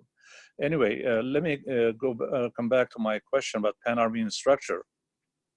I've been working with a group of Armenians to develop a pan-Armenian structure called Diaspora-Armenian Parliament for a number of years, and we're about to go public with our plans, and I'll be happy to share it with you privately, so I don't talk very long here. And the suggestions you're making about various councils, my idea is that those are piecemeal solutions to a pan-Armenian solution. The diaspora is in more than 60, 70 countries in the world. And yes, we are different, but all these differences will be reflected in the Diaspora-Armenian Parliament by local elections, people voting for their own representative, and not people who appoint themselves as the representative of their community or diaspora. So we believe in democracy for Armenia and democracy for the diaspora. Thank you. Thank you. Comments. First, I do think you misunderstood my assessment of nationalism and patriotism, because I said in general terms, the diaspora is more nationalistic. I did not say there are no patriots in the diaspora. But when you look at second or third generation of youth and you look at sort of these configurations, there is a very, very large difference. And as I said, one does not devalue one over the other. So speaking of being insulted suggests you misunderstood the point. These were basically categorizations. As far as statism, there's a different dynamic. That's why I separated the adoration of the state from sort of, a devotion to the Republic itself. So these are two different distinctions. But again, I appreciate the diversity in views. With respect to your discussion of diaspora parliament, I am familiar with the concept. Obviously, I'm not going to address it right now, whether it's tenable or not. That is, a personal disagreement on its applicability and how it could be operationalized. But I'm open to any proposition that's going to strengthen and enhance Diaspora-Armenian relations or the diaspora itself. So I'm very open to gauging the proposal itself. Thank you. Thank you, Professor. Now, Jora Manucharyan has a question. Nerses, do you think what would be the best practice for formation of these councils, advisory boards, in order to make sure their quality and professionalism? Thank you, Jora. So that is something that's being discussed right now with the possible boards, but there are two mechanisms. One, a criteria has to be established, right? So, if we're developing, for example, and I'll just give an example. I think Dr. Shant is here. He's been very active assisting the Armenian government or the health department with the whole COVID situation we have there. So let's say you want to put together an advisory council of epidemiologists or medical experts, right? These would be qualified, and that's something that's going to be open to discussion based on standards, whether, years of expertise, quality of education. So you gauge the strength and level of expertise of the given individual, and if they're willing and they're agreeing to volunteer to serve on these councils, then they will be constructed accordingly. So what the criteria would look like is very specific and technical. I couldn't tell you, for example, what a criteria for engineers would be because I don't have sufficient knowledge of that field, right? So that will be done in conjunction, for example, to the ministry in Armenia that deals with that, right? And the interested engineers in the diaspora want to participate. And so together they would put together standards and criteria, and whichever experts meet those criteria would serve on those advisory councils. Thank you. The next person is Razmik Arakhanyan. He has a question. Razmik, turn on your video and audio. Yeah, the question was in line with what Harut Sasunyan already indicated. Okay. So that's why I sent you a second message that I'm retracting my request for question. Sorry, I didn't see that. Okay. It was presented to Dr. Kopalyan, and I think the main issue was democracy. Democracy in diaspora. I think that's what Mr. Sasunyan tried to touch upon. How do you get the 7 million, 8 million Diasporan Armenians, excited, rejuvenated, and concerned, and let them participate in a process? That's very important. So I think what the Diaspora-Armenian Parliament has in mind to do is exactly that. All the advisory councils that Dr. Kopalyan is suggesting, these are all sub-projects of a bigger domain that we have in mind. That's all. Thank you very much. Okay, thank you. Next is Vahe Sahagyan. Hello. Hi. Can you hear me? Yes. Yeah. Okay. Thank you. So thank you, Dr. Kopalyan. This was an interesting presentation. So yeah, I have a question. Well, your presentation was mostly centered around the needs of Armenia, sort of state-centric itself. So diasporan communities, institutions, groups have a variety of needs, often face challenges and so on that are beyond Armenia. thinking about mutually beneficial, do you think Republic of Armenia should have any role in helping diasporan communities, institutions with their problems in various countries or transnationally? So one of them, for example, being the preservation of Western Armenian, the closing of Armenian schools, the difficulties that various Armenian schools have in various countries, and what that role should be if Armenia has to have any role, and how can it be organized and achieved within the model that you proposing? Absolutely. As I said, the reason why we need this approach to be state-centric is because the resources of the state have to be utilized to advance the given projects. And if one of those projects or any set of those projects address the concerns of the diaspora, they definitely need to be addressed. This is why I kept saying this can not only be about the interests of the Armenian state, it also has to be about the interests of the diaspora as well. So you talked about, for example, cultural preservation or preservation of the Western Armenian. Now you have two issues here. One is how we're going to operationalize that. Right? In the diaspora, you don't have a single body that is responsible for preserving a language or preserving whatever, okay? Whereas if this was state-centric, you could potentially develop a formalized institution in Armenia that does address that issue.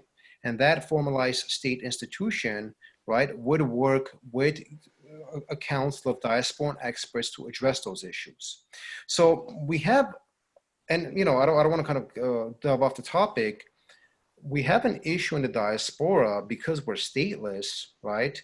Representation is a problem, okay? So if the state of Armenia is going to proceed with a project to solve a certain diasporan issue, who is the state going to work with in the diaspora?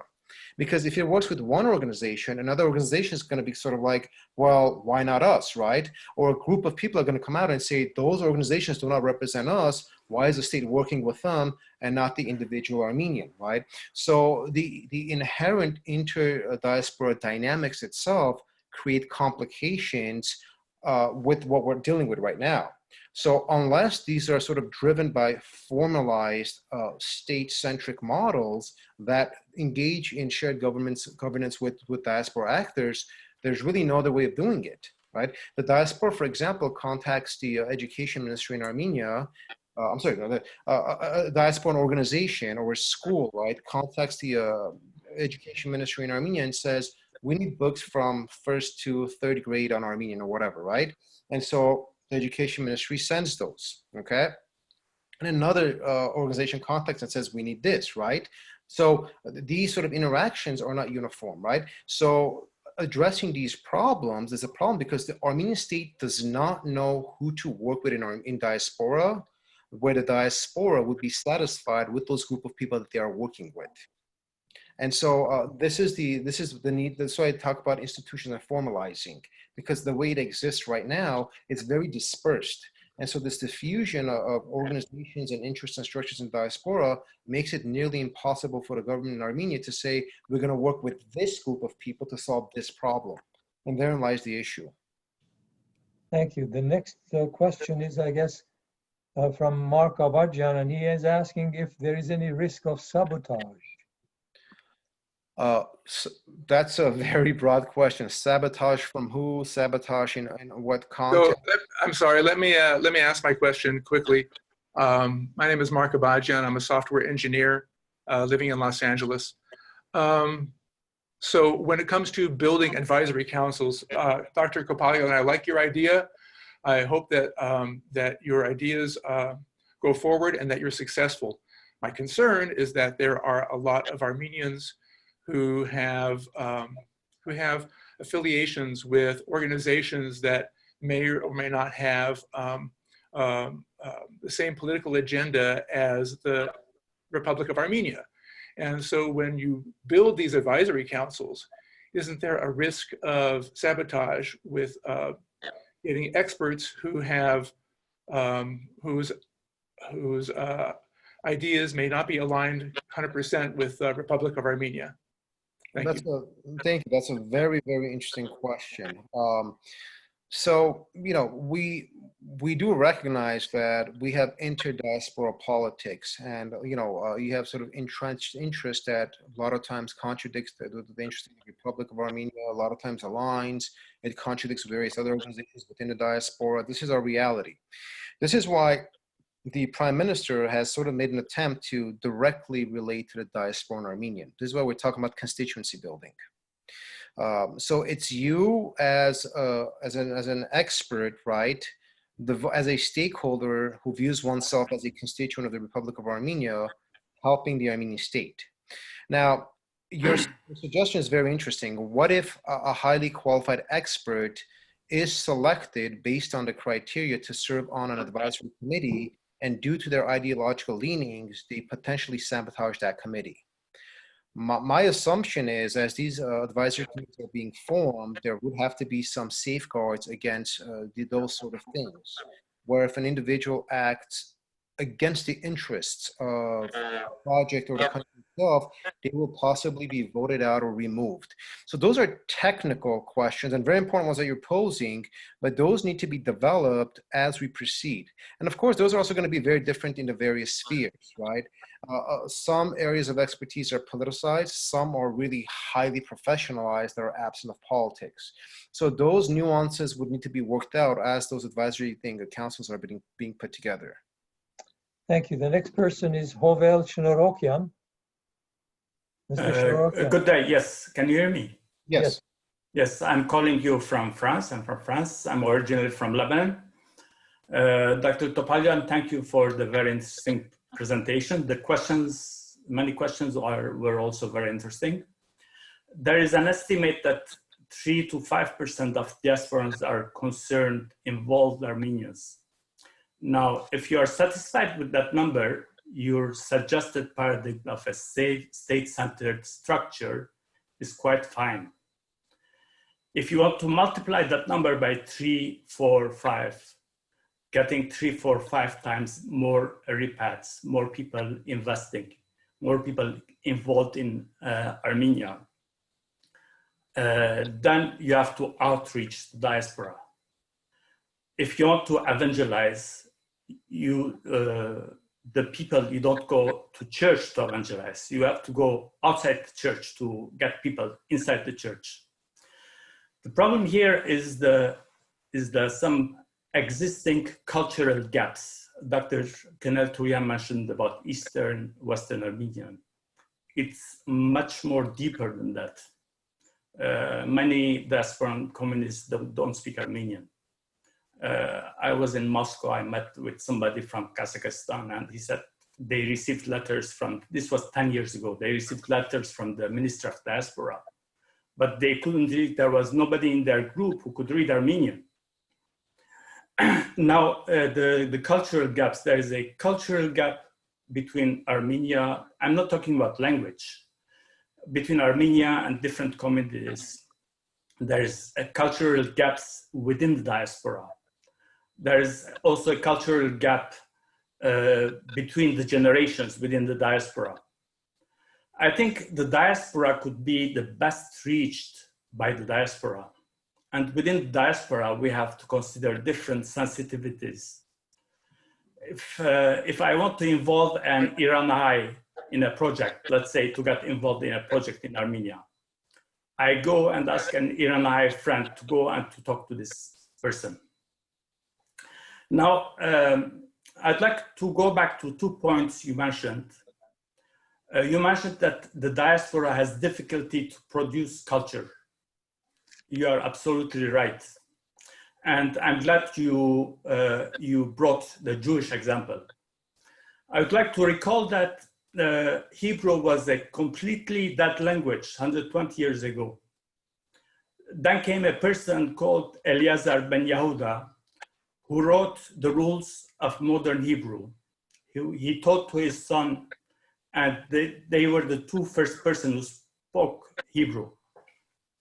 And that was at a period where there was no Israel, no Jewish state. That was done in the Jewish diaspora, at a moment where there was no internet, there was no communication. Now, if that happened, it can happen for the Armenian diaspora as well. I just want to give an example. My wife is French. I have 3 children who speak fluent Armenian, who read Armenian books, they write emails, text messages in Armenian. If that happens, it can happen to other people as well. Now, we just have to generalize. The second point you mentioned was that the diaspora doesn't have the foundations. It is essential that we put foundations to create a platform to reach, to mobilize the diaspora, to multiply the number of involved people by 3, 4, 5. Thank you. Thank you for the comments. I will make 2 points. I am very well aware of the diverse subcultural issues that we have. This is why if you saw in the presentation, I kept using the word diversity. So we have to be very cognizant of that without a doubt. And that was the misunderstanding for the longest time, that the Republic of Armenia thought all diasporans are the same. This is the misunderstanding that I speak of.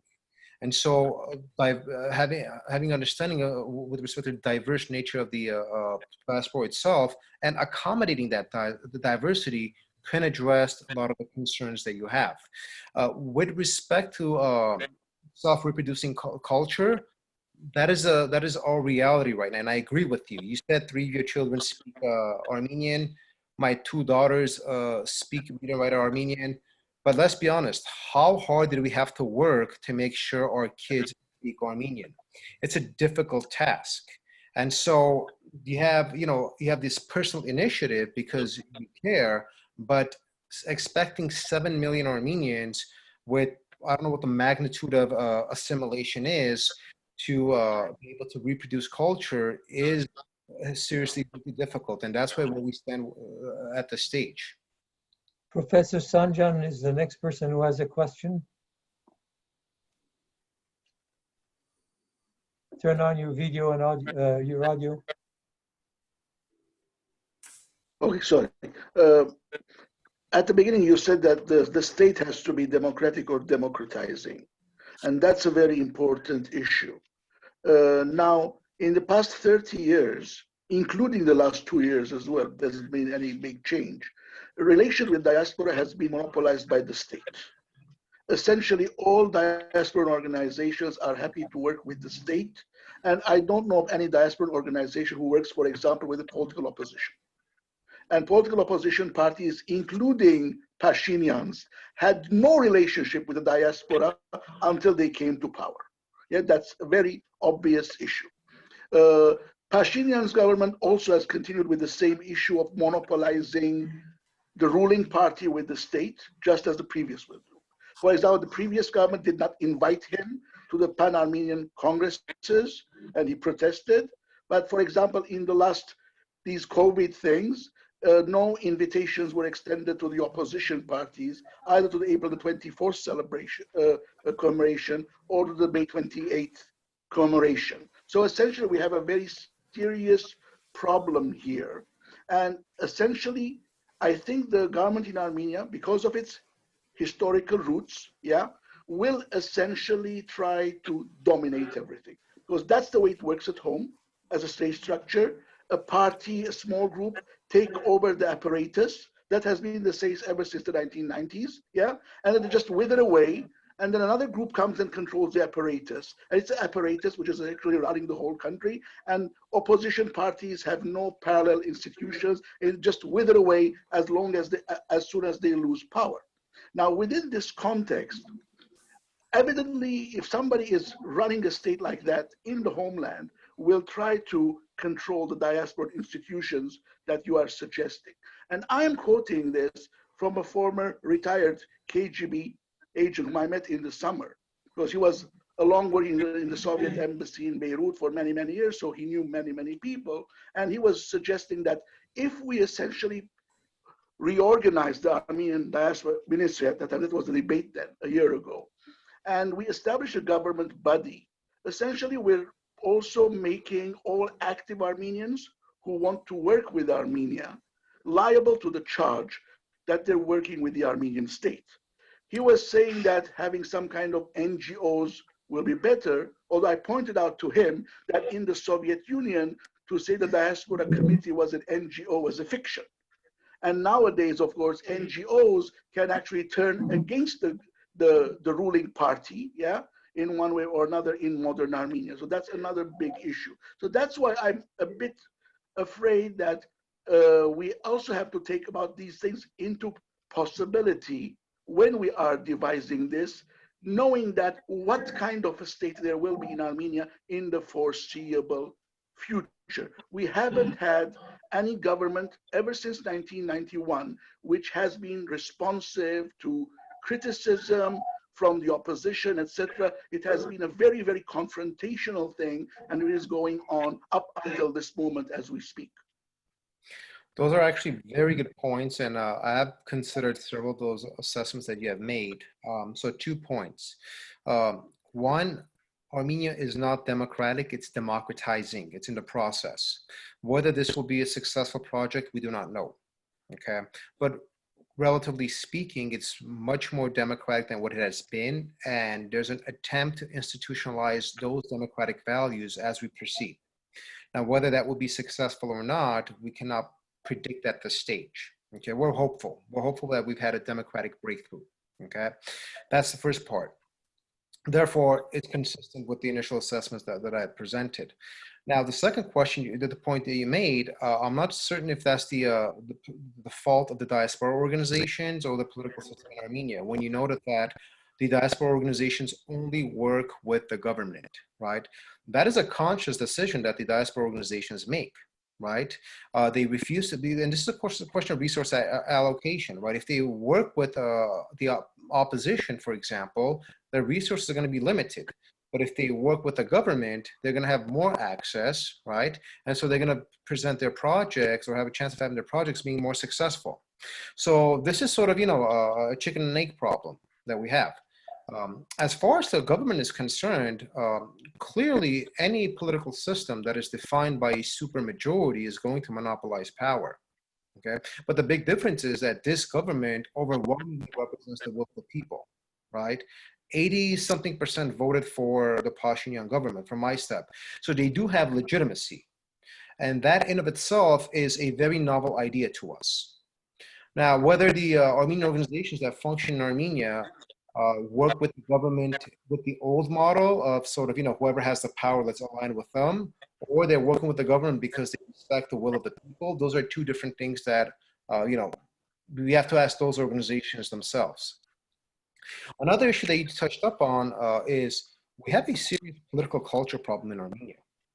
Okay, you could take the most democratic individual or the most democratic people and put them in positions of power in Armenia, but because the political culture is not conducive to the level of democratization of values that we're used to in the West, right? When we look back, when we look at Armenia, we have sort of the concerns that you presented. But this is why I use the word democratizing and not democratized. It's proceeding with the process. And then just to address the very important point you had, what happens if the Pashinyan government falls off the wagon, goes non-democratic? We have developed by these advisory councils and they want to basically take control of them and function in a non-democratic way. This is why I propose quasi-governmental bodies and not pure governmental bodies, right? That's why I speak of shared governance. So anytime that we see the government is falling off the wagon, these advisory councils will collapse because you as an expert are not going to go serve for a dictator. I as an expert am not going to go serve for a dictator, right? So there would be a severe pushback from our epistemic communities. So I am in agreement with you that there are these concerns, but I think by making these quasi-governmental and having shared governance structures, I think kind of mitigates the potential fallout if we can do that. Thank you, Professor. Now, I guess I would like to see if Professor Hachik Tololyan has any comments.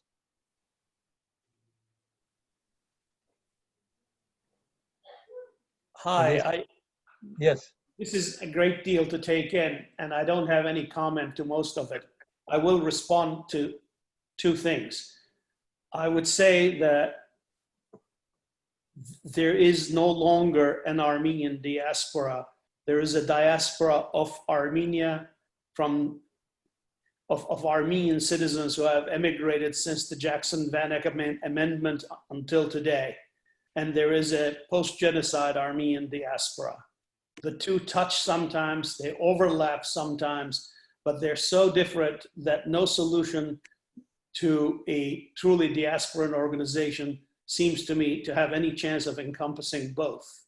I would be happy and grateful if the Armenian government would try to extend its hand to the diaspora of Armenian citizens since, say, 1975 and help in organizing them. I think that would be terrific. I do not think there is any evidence that the Armenian government knows what it's doing when it extends a hand, even with all good intentions, to the post-genocide diaspora. I don't think either the Armenian government or the post-genocide diaspora, with its elites and its leadership, is ready and able to cooperate effectively. However, that doesn't mean that you just make a negative judgment. I would say someone, I think it was Darek Seferian, originally suggested this. I think it would be helpful to turn what Professor Kopalyan's suggesting into something like, is there a pilot project that can test the viability of this? I don't really believe in these massive solutions, whether they're the ones he's suggesting or the ones that my very respected colleague Harut Sasunyan has believed in for a long time, the Pan-Armenian project. Before I believe in any of these very large projects, I would like to see a pilot project that works not for 3 months, but 3 or 4 years.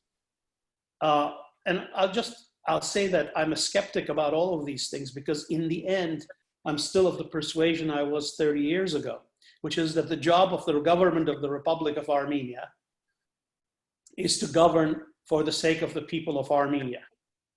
Or as Levon der Bedrosian said to me in 1994, Hayastani Garavarochun Nenk, Hayutianga Garavarochun Chek. That is still the case. So I don't see how anything that Nerses has said actually really does anything other than condescend to the diaspora's ability. What he's describing, and I don't mean he means to deceive, don't misunderstand me. I mean, he doesn't seem to understand that what he's suggesting is an attitude that in the end leaves everything to the government of Armenia. And I would finally make a comment that goes along with what Dr. Sanjan was saying. There are elites, there are governments, and there's the state. The state is practically sacred. To quote Razmik Panosian's famous remark, let me see, how did he phrase it? The intoxication of statehood has gripped the diaspora. It has gripped me and everybody else. So the state is like the homeland. In a sense, it's quite sacred. But we're not talking about the state. The state is just a term of convenience here. You're talking about a government. When you're talking about a government, you're talking about parties and elites. And none of them inspire full confidence in this diaspora. And I'm not sure, even the diaspora doesn't inspire full confidence in this diaspora. So how about a pilot project? What would be one that, in Professor Kopalyan's opinion, would adequately test the viability of this? I don't know one, but I'd love to hear his views of that. Thank you. What about the pilot project that Ruben Vartanyan has started, for example? Do you consider that as a success? I can't speak to it because I don't understand the full extent of participation from both sides, how that would actually run. Okay. Yes, Professor Kopalyan, do you have any? Yes, let me just touch up on what Dr. Jan said. I understand his perspective, but that's a very diaspora-centric approach, and it's understandable. And if we're talking about strictly interests of the diaspora, he's completely correct. If we're talking about sort of expanding and changing the paradigm and addressing the interests of both, then our perspective has to be altered a little. I completely understand the grievances of the diaspora. So when it's suggested I don't quite understand it, that's inconsistent, because I do critique of the image problem that the Armenian state has. And Professor Tolyan's complete concern is a distrust of Armenia's government, which is an inherent part of the discourse that I'm having. So fundamentally, it's the sort of inherent perspective that the diasporan has of the Armenian state, of the Armenian government, limits them to have relatively an accepting approach to any state-centric models. And that's understandable because we haven't seen anything. So in that context, I agree that prove the point, right? Show us a pilot that works, okay? We haven't seen anything work in the last 30 years. So I've made the point that the model is broken. Dr. Tolyan is reconfirming the model is broken, but he doesn't see any solutions to that, be that as it may. So the attempt at sort of bridging the gap requires both understanding the diaspora and the Armenian state. And this is the fundamental problem that we have. We have excellent diaspora experts, okay? But our diaspora experts are not Armenia experts. And then we have experts in Armenian politics who don't know anything about the diaspora. So we have two separate spheres advancing ideas and policies that lack eclecticism. And this is the problem at hand. And I would make another point with respect to what Dr. Tolyan said. The reason why the Republic of Armenia does not understand the diaspora is because if we look at the institutions that the Republic of Armenia had, there have been no diaspora experts leading diaspora projects. It's utterly primitive. So whether you look at the previous minister of diaspora or their advisors or their projects, they basically demonstrated those who understand Armenian politics but don't understand the diaspora. So we have this huge gap in the middle where the diaspora is saying one thing and experts in Armenia are saying another thing. This is why I keep talking about different paradigms. So unless we could bridge that, I guess there is no solution then. And, you know, we just have to rely on the eloquent cynicism that Dr. Tolyan projected. Yeah. Next, as finally, I guess, Al Esayan has a question. Al? Great presentation. You know, it seems like we kind of go through these cycles every several years. I've been engaged with Armenia for the last 30 years, and you know, lots of different projects, primarily in the IT sphere, but also others.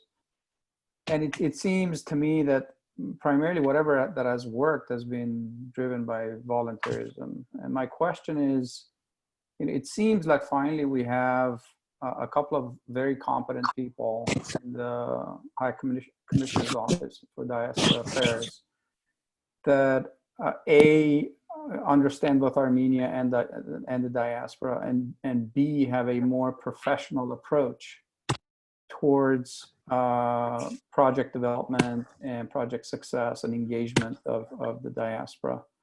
My question is in the absence of a global national dialogue of what our priorities should be, what are the prioritized 10 things that the government and as a nation that we should take on?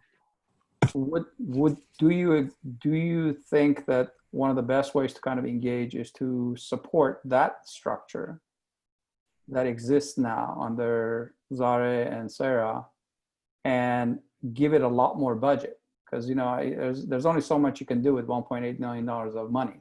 Right. And do you know of other nations that have organized such a international sort of outreach and engagement properly funded, like in the case of Israel or in the case of Ireland, in the case of a bunch of different countries? I'm curious to know. Yeah, good question. Thank you. Well, speaking of that budget, I helped Sarah draft that budget. We had to fight really hard to get that amount. And, you know, this goes back to the point that for the longest time, we had non-diasporans, those who did not understand the diaspora, trying to shape diaspora politics. And that's why it was incoherent and inconsistent. And so volunteers had to go out of their way to kind of, you know, address these problems. And so right now we have two diasporans who understand the reality, have experienced both sides, and thus are attempting to tackle these given complications. This is why we're talking about a paradigm shift and proposing the model that we have. But I do agree with you that the resources remain quite limited. We also have to understand that the priorities of the Armenian state are very different than the priorities of the diaspora. You know, the state has to survive, state has complexities, it has geopolitical complications, it has economic issues. So as much as it would love to allocate resources to diaspora projects, it remains relatively curtailed. So in that context, yes, they could do more, but I think they're doing as much as they can. Right now, we're seeing a bona fide effort. Hopefully that will keep up. As far as similar projects, for example, India has undertaken these professional associations, mostly in the medical and scientific realm, because India has a very large diaspora of experts who have worked with the homeland, with the origin state. And those, I haven't looked at the specific success rates, but the fact that they're still around suggests that it's bearing fruit. Israel hasn't really had the necessity of undertaking these kinds of projects because their internal human capital is very high. Thus, they don't require that. Same with the Greek. The Greek diaspora is a little different. It's more cultural, and Greece has sufficient human capital by virtue of being part of the European Union. So any model that we're going to look at is basically has to be a developing country, not a developed one, right? A developing country with limited resources, a growing but still underdeveloped human capital internally, but excessive human capital in diaspora. Very few models to look at. India is the closest thing I could think of that kind of, matches our situation in that context. We'll take only two more. Did you? I just added, it's okay. I can ask separately. Okay. Right we'll take only two more questions. One of Aras has one question, and next, and then we have another one. Ara? Hello, how are you? I'm welcome. Yes, please feel free. Feel free to read my question, actually. Well, go ahead and ask it yourself. Okay, I need to find it again. Well, I think I had asked, why, rather than making the approach state-centered, why not make it homeland-centered? And when necessary, it would be state-centered, and whenever possible, it would be civil society-centered. In addition, I wanted to ask, in your mind or in your vision, or what do you see what do you think might be the individual rights that might be given to diasporans, or collectively what rights might be given to diasporans by the government? Thank you. Thank you for the question. I think we're playing in semantics. State-centric is just basically a political science term we use, right? So if you want to say homeland-centric, I completely agree with you. The difference isn't all that different. We're just basically talking about the political system and the resources in the homeland undertaking and initiating these projects and thus addressing those issues. So in that context, Okay. I don't see much of a difference. Excellent point on civil society. Yeah, go ahead.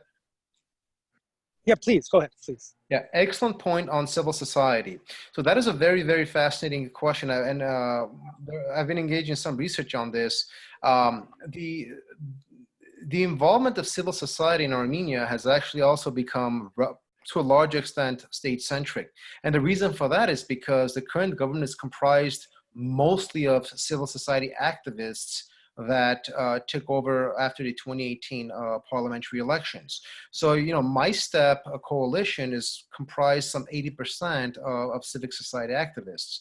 And civic society in that context has been very vocally supportive of the government, minus, issues here and there. So at this stage, civic society involvement would not be that much different than engaging in this project with the government because their interests are aligned. But we come back to the point that because these are quasi-governmental organizations, and as I noted, non-governmental bodies are also involved, you definitely would see the involvement of NGOs as well. And I was involved with the transitional justice agenda in developing those aspects. And if you look at a lot of the attempts at truth commissions, this panel, that panel, you're seeing active involvement of civic society members to guarantee accountability, transparency, so on and so forth. So that has sort of become kind of a given that civic society and NGOs are going to be involved in any quasi-governmental project. Thank you. Okay, next is... And with regard to rights? Yes. Yes, Ms. Mamigonian is the next person. Thank you for reminding me. Listen, I'm one of those that pretty much argues that Diasporan Armenians, because I consider Diasporan Armenians to be constituents, qualify for pretty much every right that an Armenian citizen does, minus the whole discourse on paying taxes and getting state resources.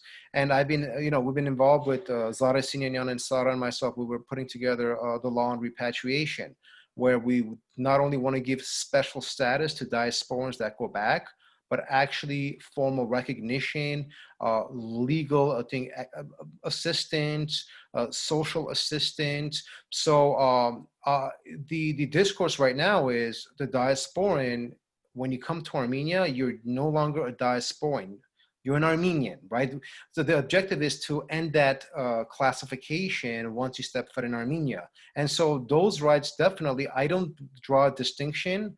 And, aside from dual citizenship right now, we don't have much, but we're really working on expanding the rights of the diasporans, because if I'm going to speak about you or myself as a constituent, well, as a constituent, I'm supposed to have the same rights as any other constituent. So we're definitely growing the horizon on that as well. And while in the diaspora? What happened? And while in the diaspora? Well, the ones in the diaspora, and that's a question of, do you want to be involved in this, right?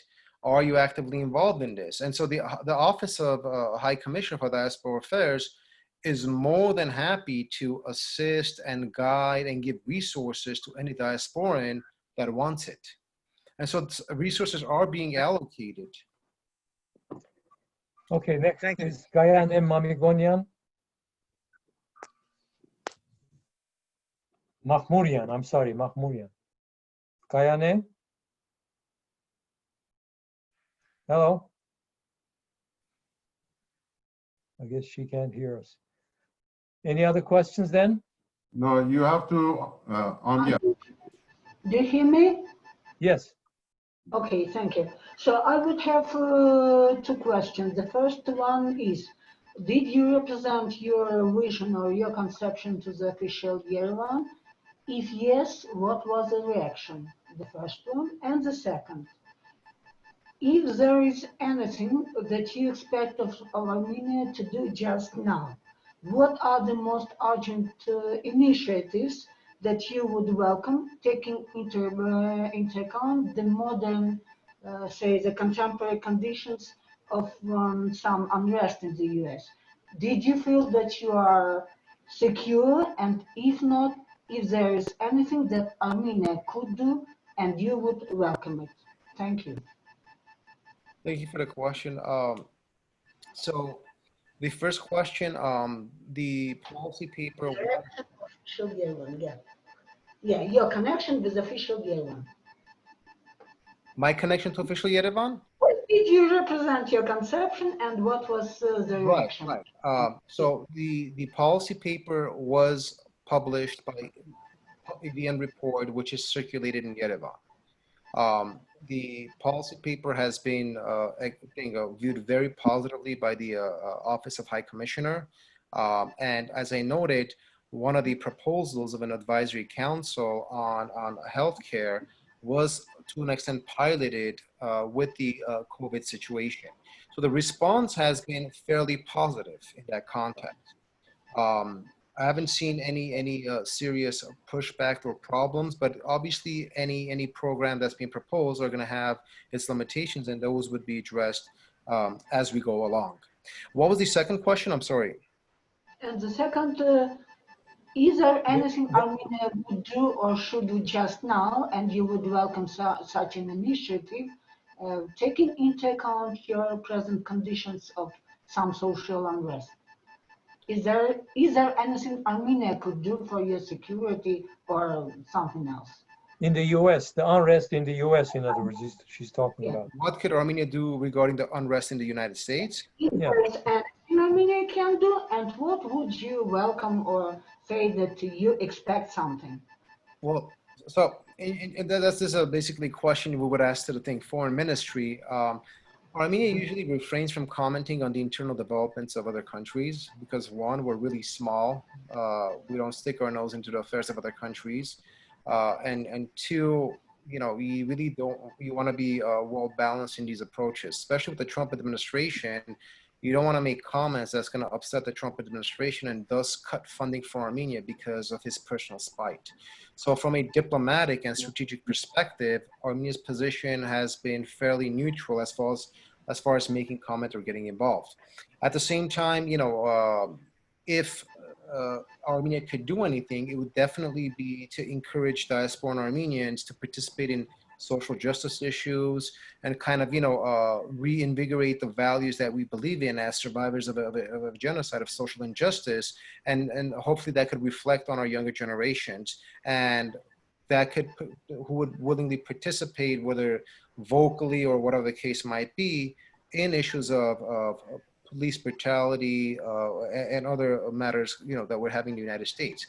But fundamentally, in the realm of global international politics, small states really do not stick their affairs into the sensitive affairs of powerful states.